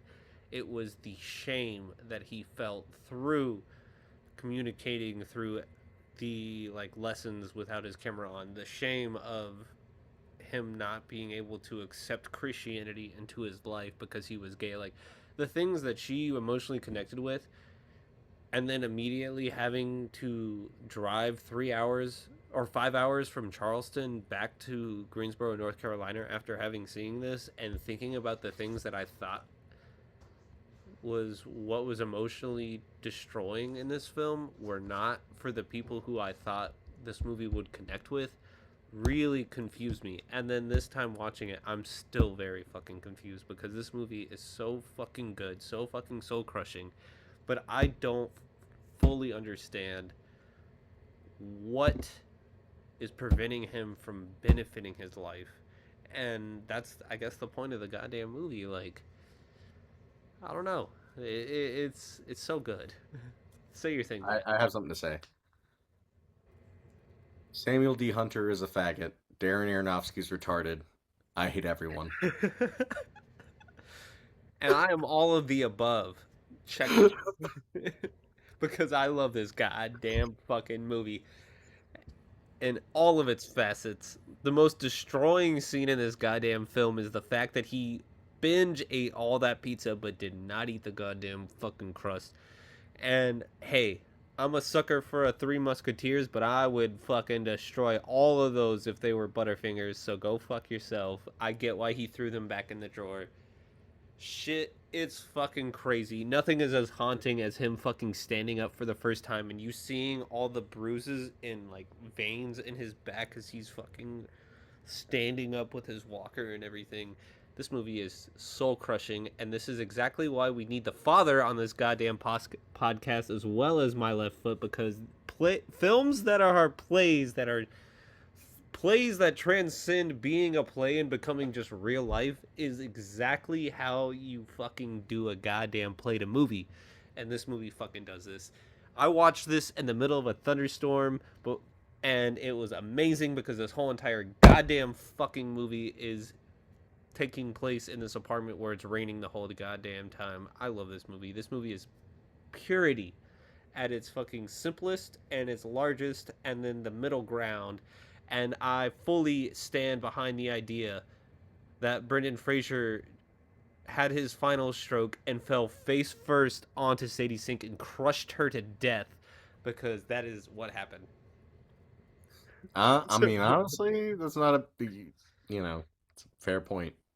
Sorry, I had to expunge that from my existence because this movie really depresses me in the best ways and the worst ways. But I truly don't think after the fourth time I have now seen this, I have cracked the egg that I understand this movie and I get why this movie is as good as it is, because I know it is. It just hasn't fully hit me in the way I want it to emotionally because so many people's experiences have been so different from why I think this should be as emotional as it is. So, sorry. That was a hard tangent. No, well said. Well said. Yeah, it's so for me. It was a long time coming. Finally, getting this one off the bucket list because I remember very, very vividly when this came out. I didn't see it then because at that time I wasn't really watching anything, like at all, So, but I remember when it came out, hearing all about it. I watched every interview that Brendan Fraser gave about the movie because I was incredibly invested in his and Ke Huy Quan's Oscar journey. So all of their interviews they did on the awards circuit that year, I watched them all, and I got so invested in Brendan Fraser winning his Oscar, and I was so happy when it happened. And I wanted to see the movie really bad, but again, I just kind of wasn't watching anything at that time, wasn't in the right headspace for it. So, but I've been wanting to ever since finally see it. And man, it was worth the fucking wait. Let me just tell you. Like, I I will say I don't think it is, to me, Requiem for a Dream is Aronofsky's best film that I've seen. But if you ask me what my personal favorite movie of his is, it's this one. This is my favorite movie of his that I've seen. Well, the thing is about Darren Aronofsky, if you know anything about him, his movies are fucking emotionally devastating. Pack a goddamn wallop, every single one. By the time you're done, you are just an absolute wreck. We all remember the first time we saw Requiem for a Dream, how we felt when that one ended. That is... The only time Whew, I've seen boy. Requiem for a Dream. Say what? The only time I had seen Requiem for a Dream. Yeah, still to I've this seen day it the 3 only times. time, because I can't bring Well, myself to Matt, watch it a second time. we know you like ass to ass. It doesn't mean you fucking saw the movie another second time or third time. You just watched You the know what fucking- I like in that movie? Is Marlon fucking Wayans. Damn, I Proven forget that he he's in can... it. Yeah. Get do at, it. baby. He can. Absolutely. Shit. Shorty, there's like a fine line between Shorty and Requiem for a Dream and Shorty and Scary Movie because it's this fucking close. And there's a fine line between Jared Leto in that movie and the Joker. You just gotta find it. Yeah, but not Skeletor though. No, not Skeletor. The goat. Honestly, I've seen a little bit of that movie. I fell asleep. I need to finish it. I kind of liked it. I wasn't hating it, but I'm just gonna leave it at that. Yeah. Fair. I need to finish it, but like also at the beginning, I was like, this is not that terrible. It's interesting. It's not terrible. It's just it's got Can't issues. be. But Jackson, thank you. Because now I but remember. what I was gonna say real quick is his movies always pack a wallop. They're always emotionally devastating. Requiem for a Dream is one of the saddest, most horrifying movies ever. All his other movies, Black Swan, even movies that I don't really like Mother, that movie absolutely went through me like nothing else I've ever seen. It was absolutely crazy. I mean, it left a fucking impact, that's for sure. His movies, even if they don't fully work, they leave a goddamn impact. And this one left a goddamn impact. I was nearly in tears by the end of this movie. I was an absolute goddamn wreck. It was one of those things where it's like, wow, I have to keep going about my day after watching this. How can I do that? Like, you just fucking killed me, Darren. God damn you. You do it to me every time. You know how to do it.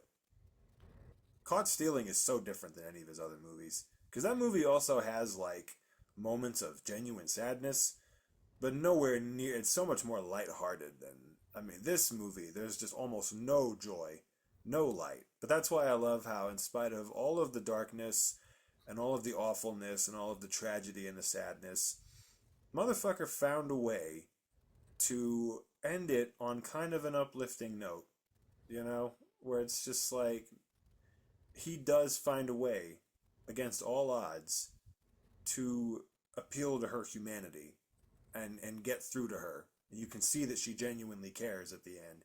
It's like he said, do you ever get the feeling people are incapable of not caring? He's right. You don't realize it in the moment because she seems like she's fucking pure evil, but he is right. And Well, he respects her because the plot twist of the essay being hers just floored me. I was like, of course, that's why he loves it so much.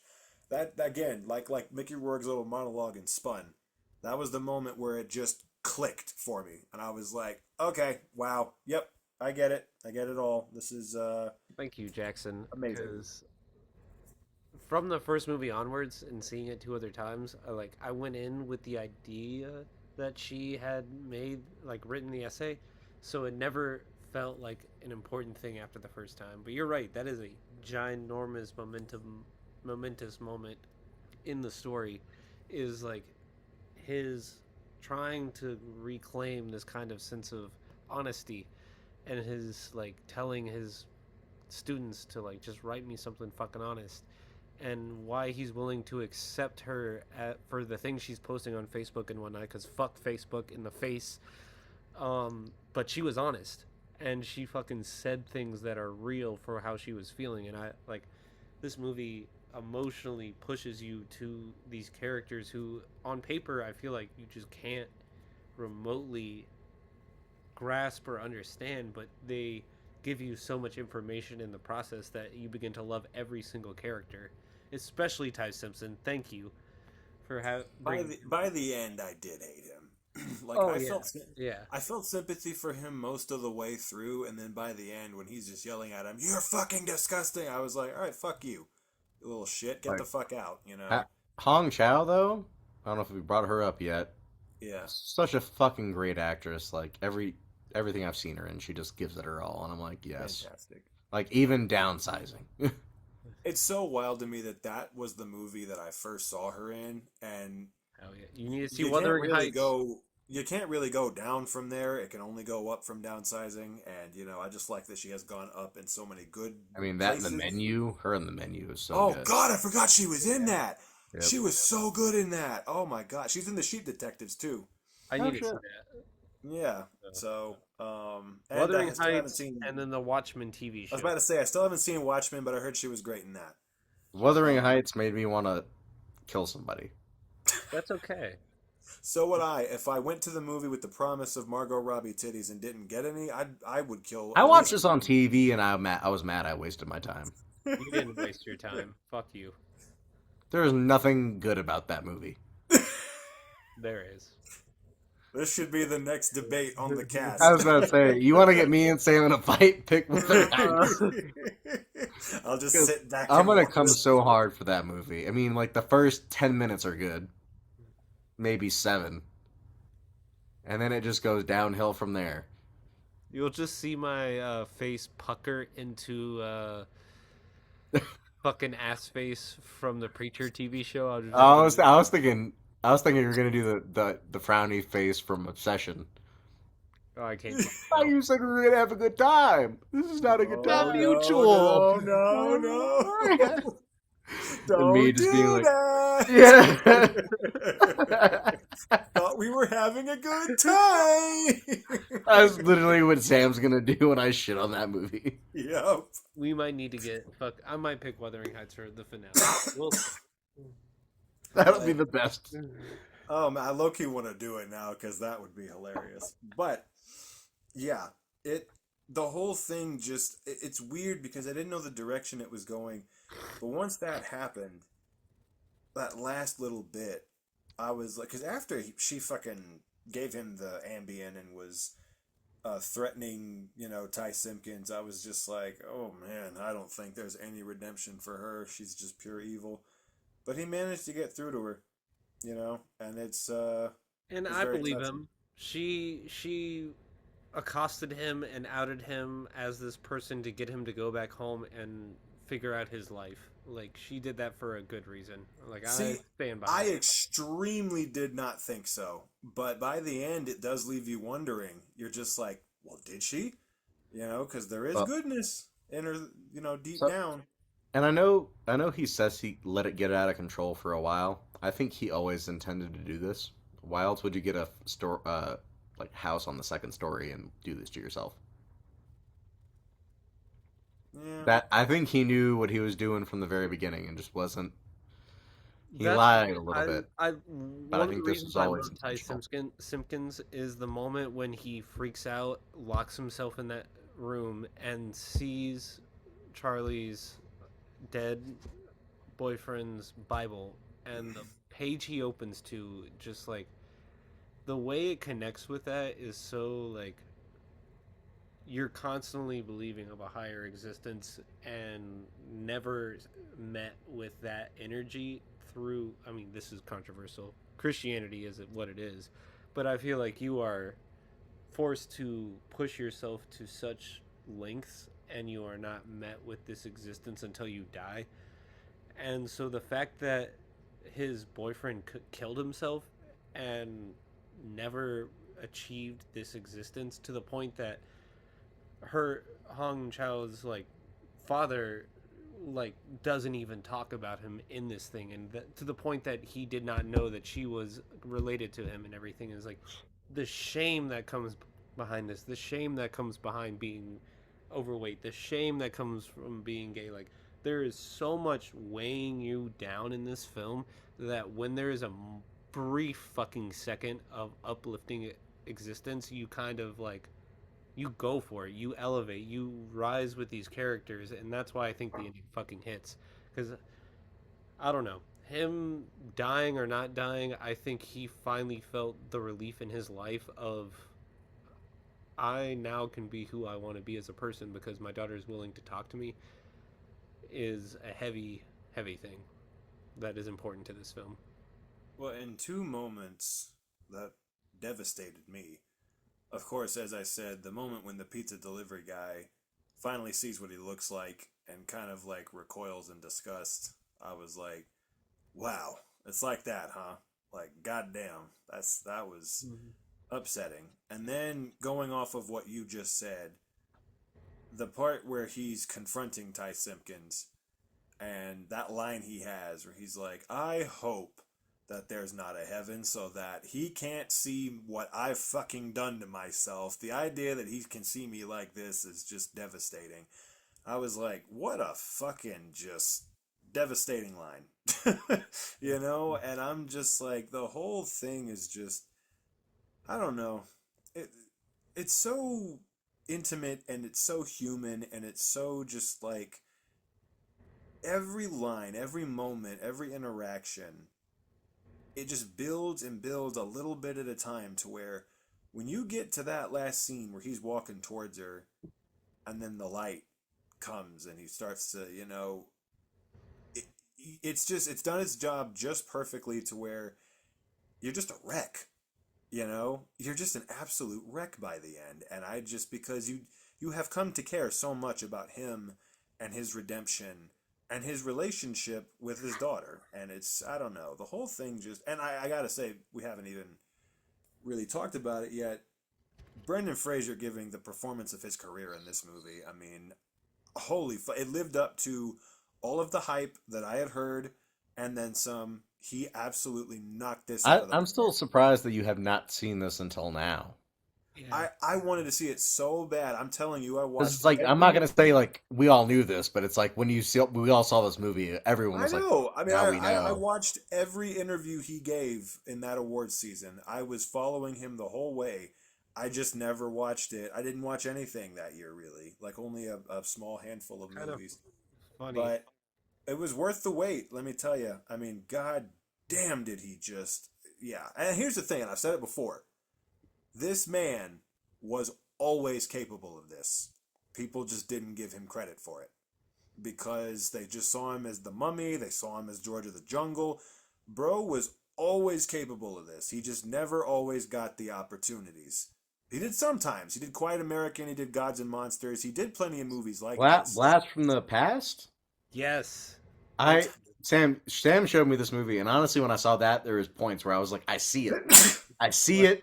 It's like glimpses. It's like literally like a glimpse, and you're like, but I'm glad he's got it. I'm so happy you brought it up, Jackson, because the composer of this fucking movie, Rob Simonson, returns from It Ends With Us, and that's why I have this little score on vinyl.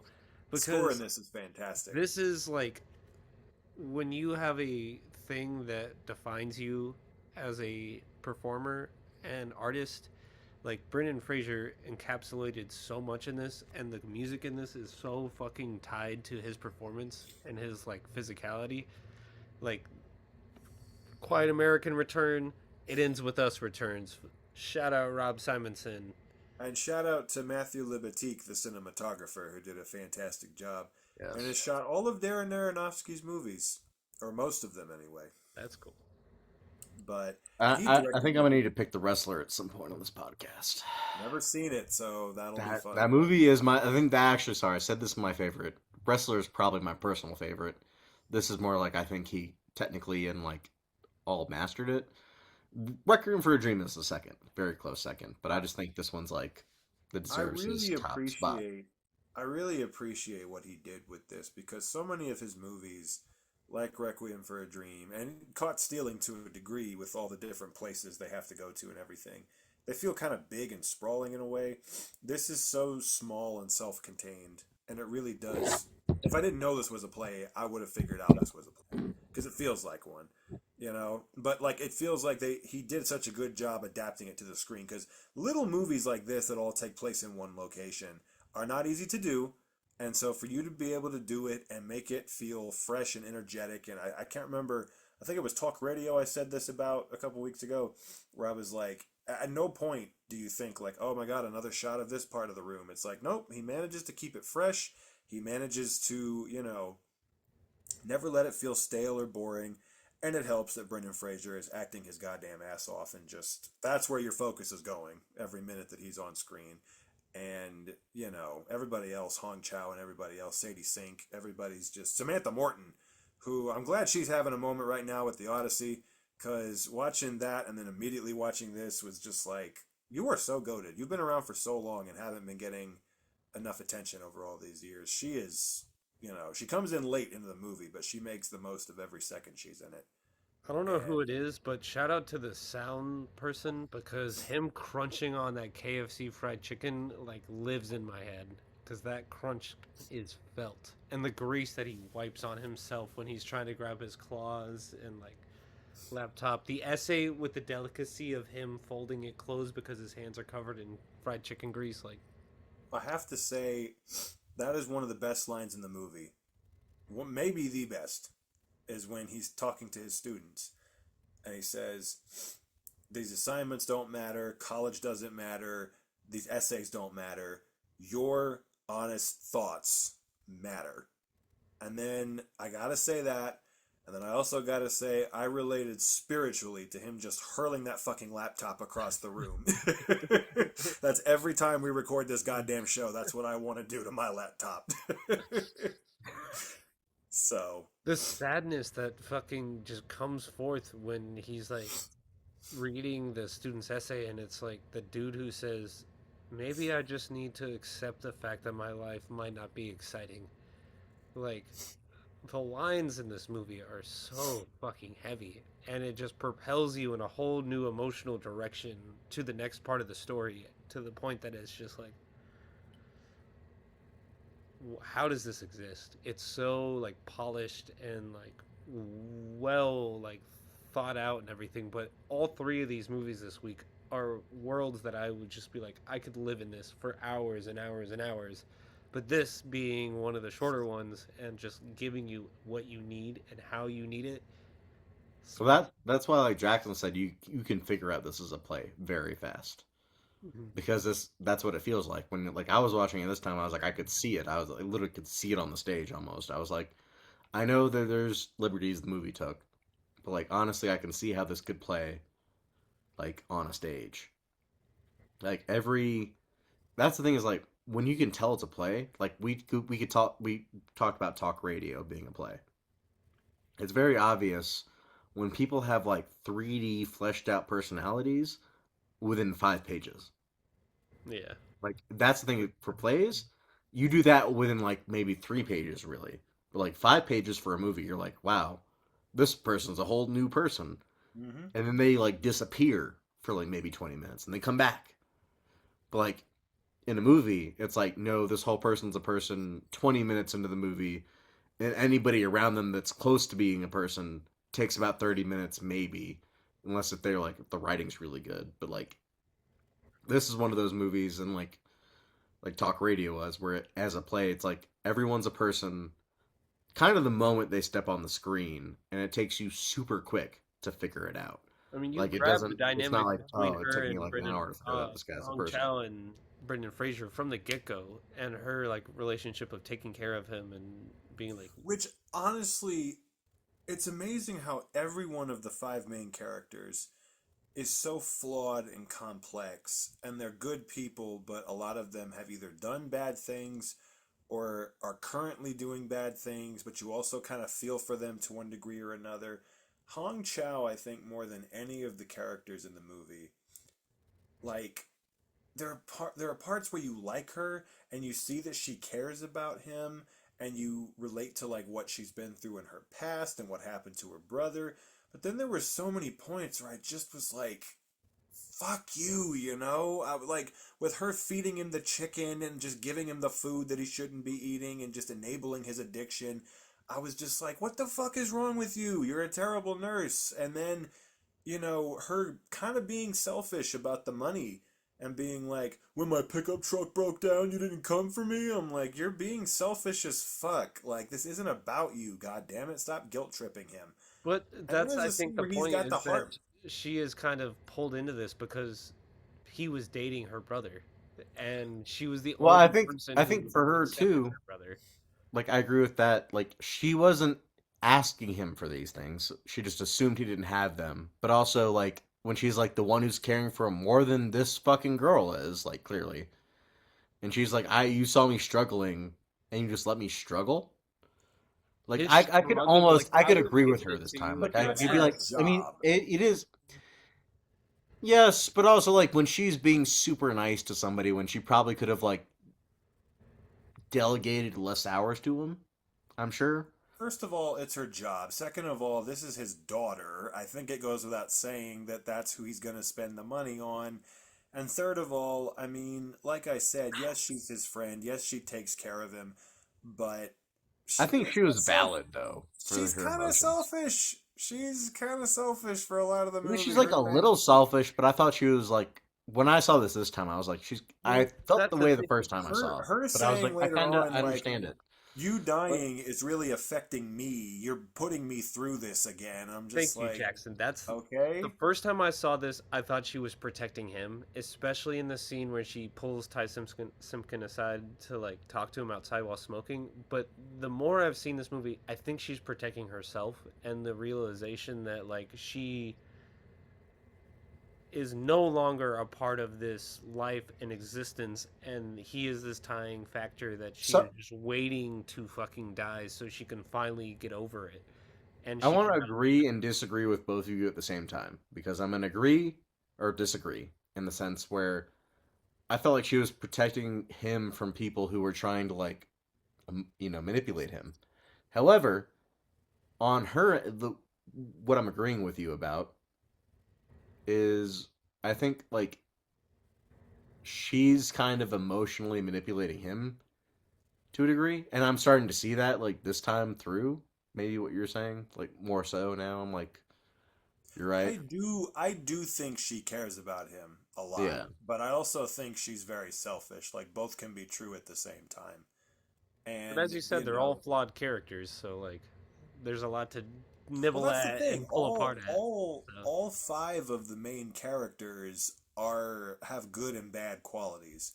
Are, like even Charlie, like we love him, we sympathize with him, we know he's a good dude, but at the same time, he has made bad decisions. He did walk out on them and he did make some bad choices. And, then you got Sadie Sink, who's the opposite, who you kind of hate her for most of the movie. But then you see, like, oh, well, there is goodness in her. They just have to find it. All of them, they all are very complicated people. And I think that's why it works. And I think that's what makes it so compelling, you know? Like, the the best characters are sweetness, complicated ones. yeah, the sweetness of Samantha Morton leaning on his shoulder and just needing that feeling of what she used to have with him is one of the best moments of the whole film. It's one of the lightest moments, but it also ends in such destruction with her yelling at him and everything. And so it's this movie is a goddamn roller coaster, and it's hard to pick up where the drop is because I feel like you are starting mid drop because it starts with his cardiac arrest, and so it's like, oh fuck. There's no moment of relief or like anticipation because you are just stuck in this fucking you're waiting for him to die kind of feeling for so long. And that's why I still think about this scene where he pulls out all the three musketeers out of frustration and then looks up the cardiac arrest kind of uh, what's the word? Symptoms. Yeah, and then just fucking throws him in and slams it closed, and it's just like God. There's so much complexity to every single moment in this film, and it's just baffling how each single moment has its own like kind of story and reason and kind of feeling, and you Okay. get so much. So And I do want to say this. If Bro knew he was dying, which from this rewatch, I definitely think he knew he was dying from the beginning, and that's why they do the day countdown. They count down the days because Hong Chao says you're going to be dead within a week if you don't like listen to me, and they start counting down to the days. Is he not like a kind of a bad person for just letting himself die in front of his daughter? Because he knew that was the whole like he knew that well, eventually he was going to die. And well also, that's like when you get up and you walk that amount of time and you know like the whole movie we know he's gonna die, it's getting worse and worse and worse, he knows it too. Wouldn't you kind of feel like a piece of shit for even doing that? Like I get the whole like catharsis of like, oh, he's finally getting up and walking to her, but like Which couldn't is he have what just like you. saved himself maybe like a day or two earlier? Well, I think that's kind of the thing. I do think that moment at the end is very important because that's what she wanted in that earlier scene was for him to actually make the effort to walk towards her to show that she was important enough for him to even try to do that. And so I think that moment more so makes sense. But yeah, the maybe most complicated thing that he does, like, questionable thing that he does, is the decision throughout the entire movie to constantly refuse help, to constantly refuse To to go I, to the I want to hospital. rephrase what you just said, Jackson. To let himself die. Yeah. There, it's almost suicide at well, that point.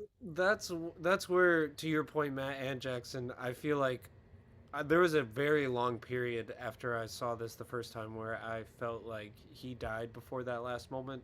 Like he was already dead in his apartment on his couch, just fucking Jerking off to gay porn. comatose. Yes, comatose, as I would be afterwards as well.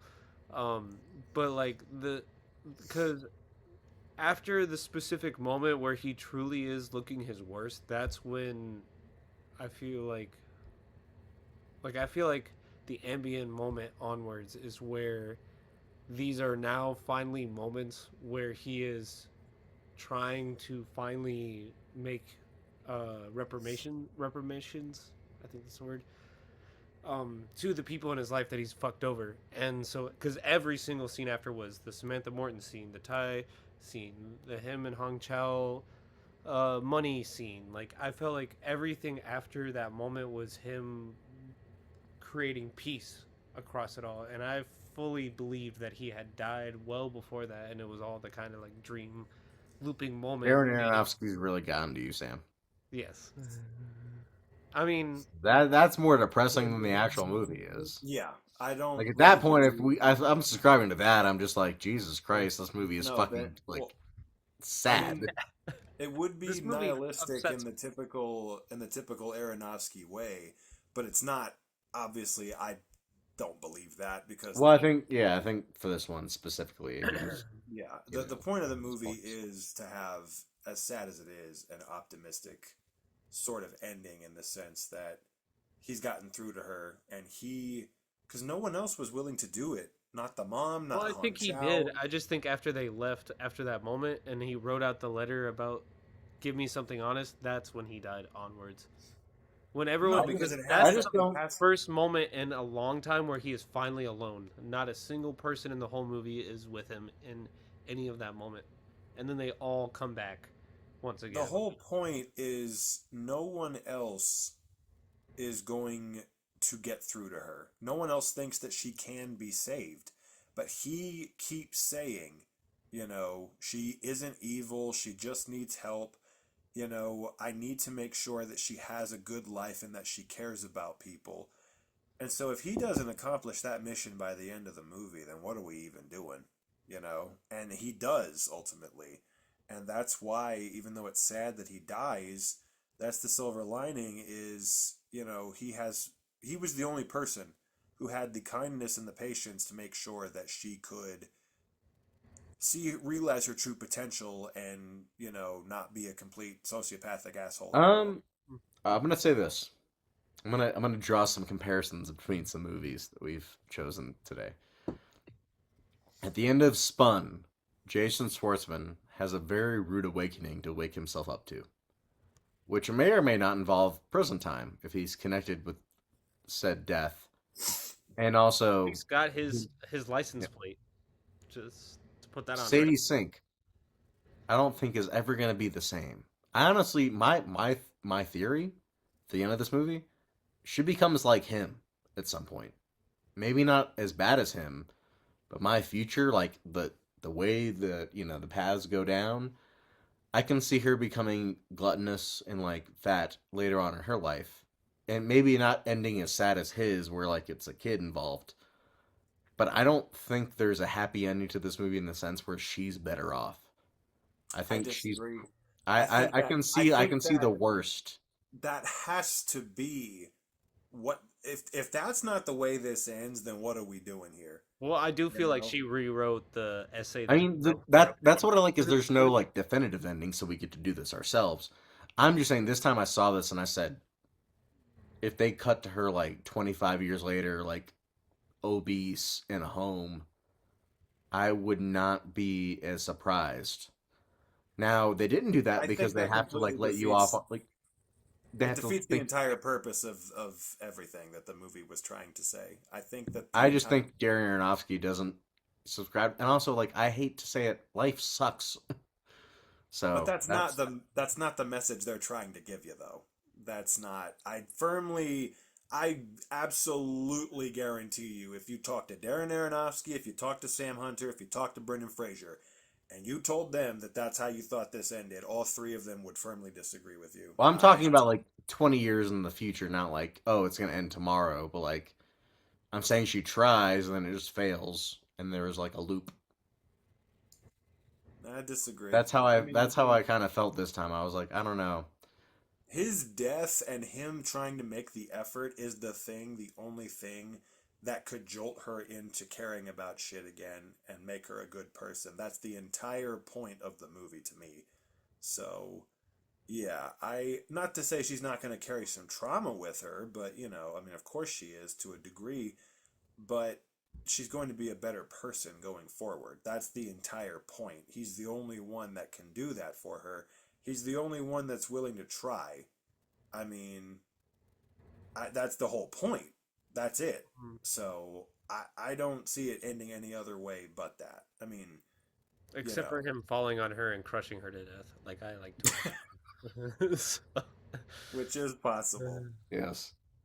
I do My love thing is like she's gonna see that and then think like trying gets you nothing but death.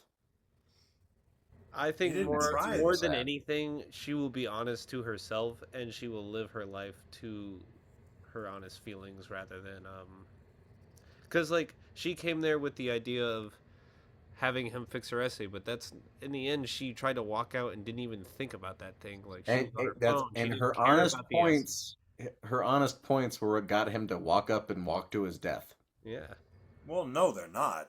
It was the fact that he was trying to get through to her that got him to get up and walk to his death. It was the fact that, he had finally made a connection with her, and he was trying before he died to make a connection with her and get her to see that, she But one doesn't of need her to be first lines cynical. What? is, Yeah, I was about to say, "You what can't if even stand what on if your it own didn't two work feet," because she's a so- soulless demon?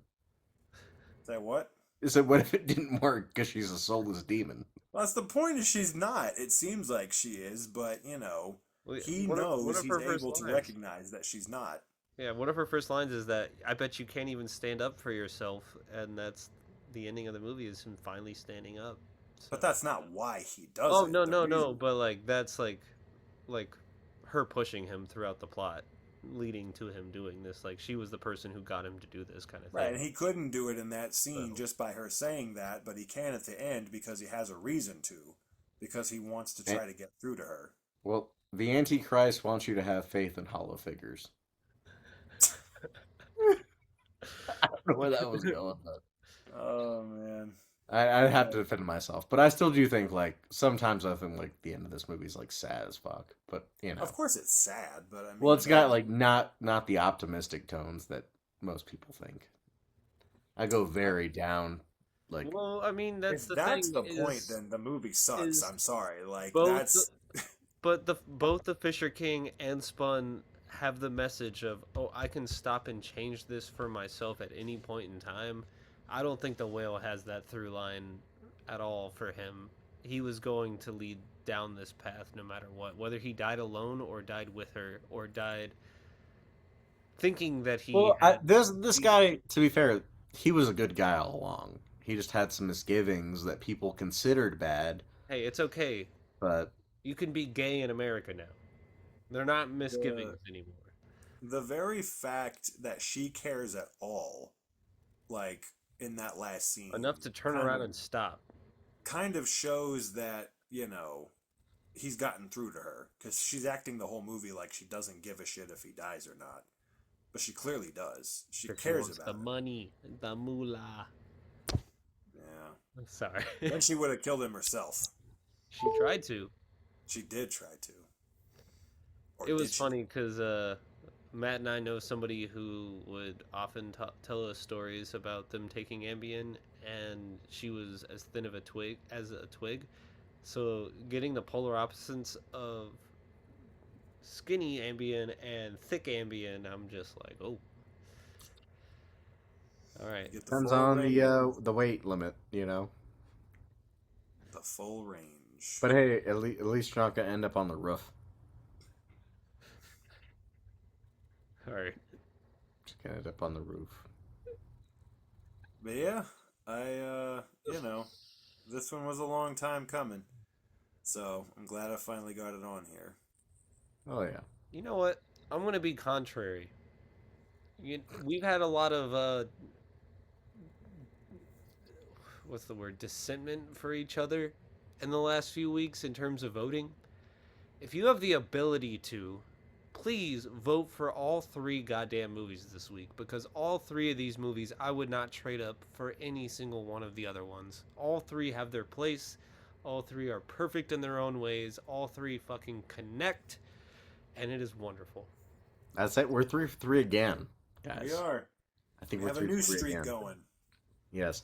I For would a just week. like to point It's out, gonna get ruined next week. I'm course. intentionally ruining it next week, by the way. I counted, and it was 17 episodes in a row that streak lasted. Wow. That's pretty impressive. Almost a whole Yes. season. I can't worry about a streak after 17. Like I'll wait till season 5 to start a new one. Regardless, I Michael think Jeter doing that we had a dance in her very office is one of great. the craziest things I've ever seen. Just gonna I note think that. What'd you say? This was the Jackson? most. I just said that Michael Jeter doing that dance in her office is one of the craziest things I've seen in a minute. I was gonna say, I think Udetsky. this episode is probably like our most unintentional special episode that we've ever had. I think Yeah. since the Blood In, Blood Out episode, this is the most like, oh, all three of these movies are emphatic 10 out of 10 for me kind of films. Sorry, I almost stuttered there. I'm glad we all had a good time with them. And y'all feel will like see us Matt's- next weekend. I feel like Matt was trying to tank this one and failed, and now he's definitely going to try to tank it next week. Because then I have like a few other movies that are probably going to be good. I just have to like do the worst get them out of the way. Because I already know I have good ones planned. Like I've got some good ones planned that we're all gonna fuck with. I think I'll be surprised if we don't, but like not in this sense where I'm just like, you know what? I'm pretty sure somebody's gonna hate this one, but fuck it. That's how I feel. I'm just like slingshotting it. It's kind of funny that I was like, my 1% run starts now, and then I immediately pick one of my best picks of the whole season. Yep, for sure. I'm just at this point. I'm like, I'm gonna do one or two where I'm just like winging it, and then the rest, I'm pretty sure I've got like 3 or 4 that are gonna be like, these are good. That's legit. That's legit. And we thank you all for following us on this Yes, journey. and continuing to watch us and voting for us in the polls, as apparently you've been doing for Jackson. Take me and Sam serious for once, please. But I still stand by my idea that you should vote for all three of these movies. I will not feel bad whoever wins this episode because I would vote for all three of these movies first. I think if Spun wins, I will shit a brick. I'll literally shit a brick of cocaine out of my ass on the Will finale. you shit like Mina Suvari in the toilet? No, because mine's gonna be bigger. Hers are just little Reese's cup. turtle heads. Yeah. Yeah, little turtle heads. Mine's gonna be a fat ass brick. Somebody's gonna say, "Did you have Taylor Farms lettuce?" Okay. You're And gonna I'm gonna have to say, show it on the cast, Matt. You're gonna have to show it on camera. I'm gonna show my rose budding asshole after I shit a brick. Fuck you, because I was literally gonna say that I will fucking eat Taylor Lautner's lettuce and toss that salad, but you beat me out of the most absurd thing you could possibly say. So The fun. Speaking of Taylor Lautner, the funniest thing I've heard Robert Pattinson say was people saying like, "Hey, do you think anyone likes your character in the Odyssey?" And him just being like, "Hey, every character, it's like being Jacob in Twilight. Everybody's got to root for a shitty character at some point." Yep, damn. I saw that. Mic Amazing. drop. Yeah. Well, thank you again. Vote for the polls, like, comment, subscribe, hate us, love us. We don't care. We just love that you're watching and that you're involved. Because we love movies, and we hope you do too. And next week, we're going to come with 3 different movies that will be discussed, talked about, revered, or abhorred. Just enjoy what we have to say. And enjoy our friendship and also our nemesis, as we just define nemesis as we do them throughout the season of the podcast, which is gonna happen. So, yes.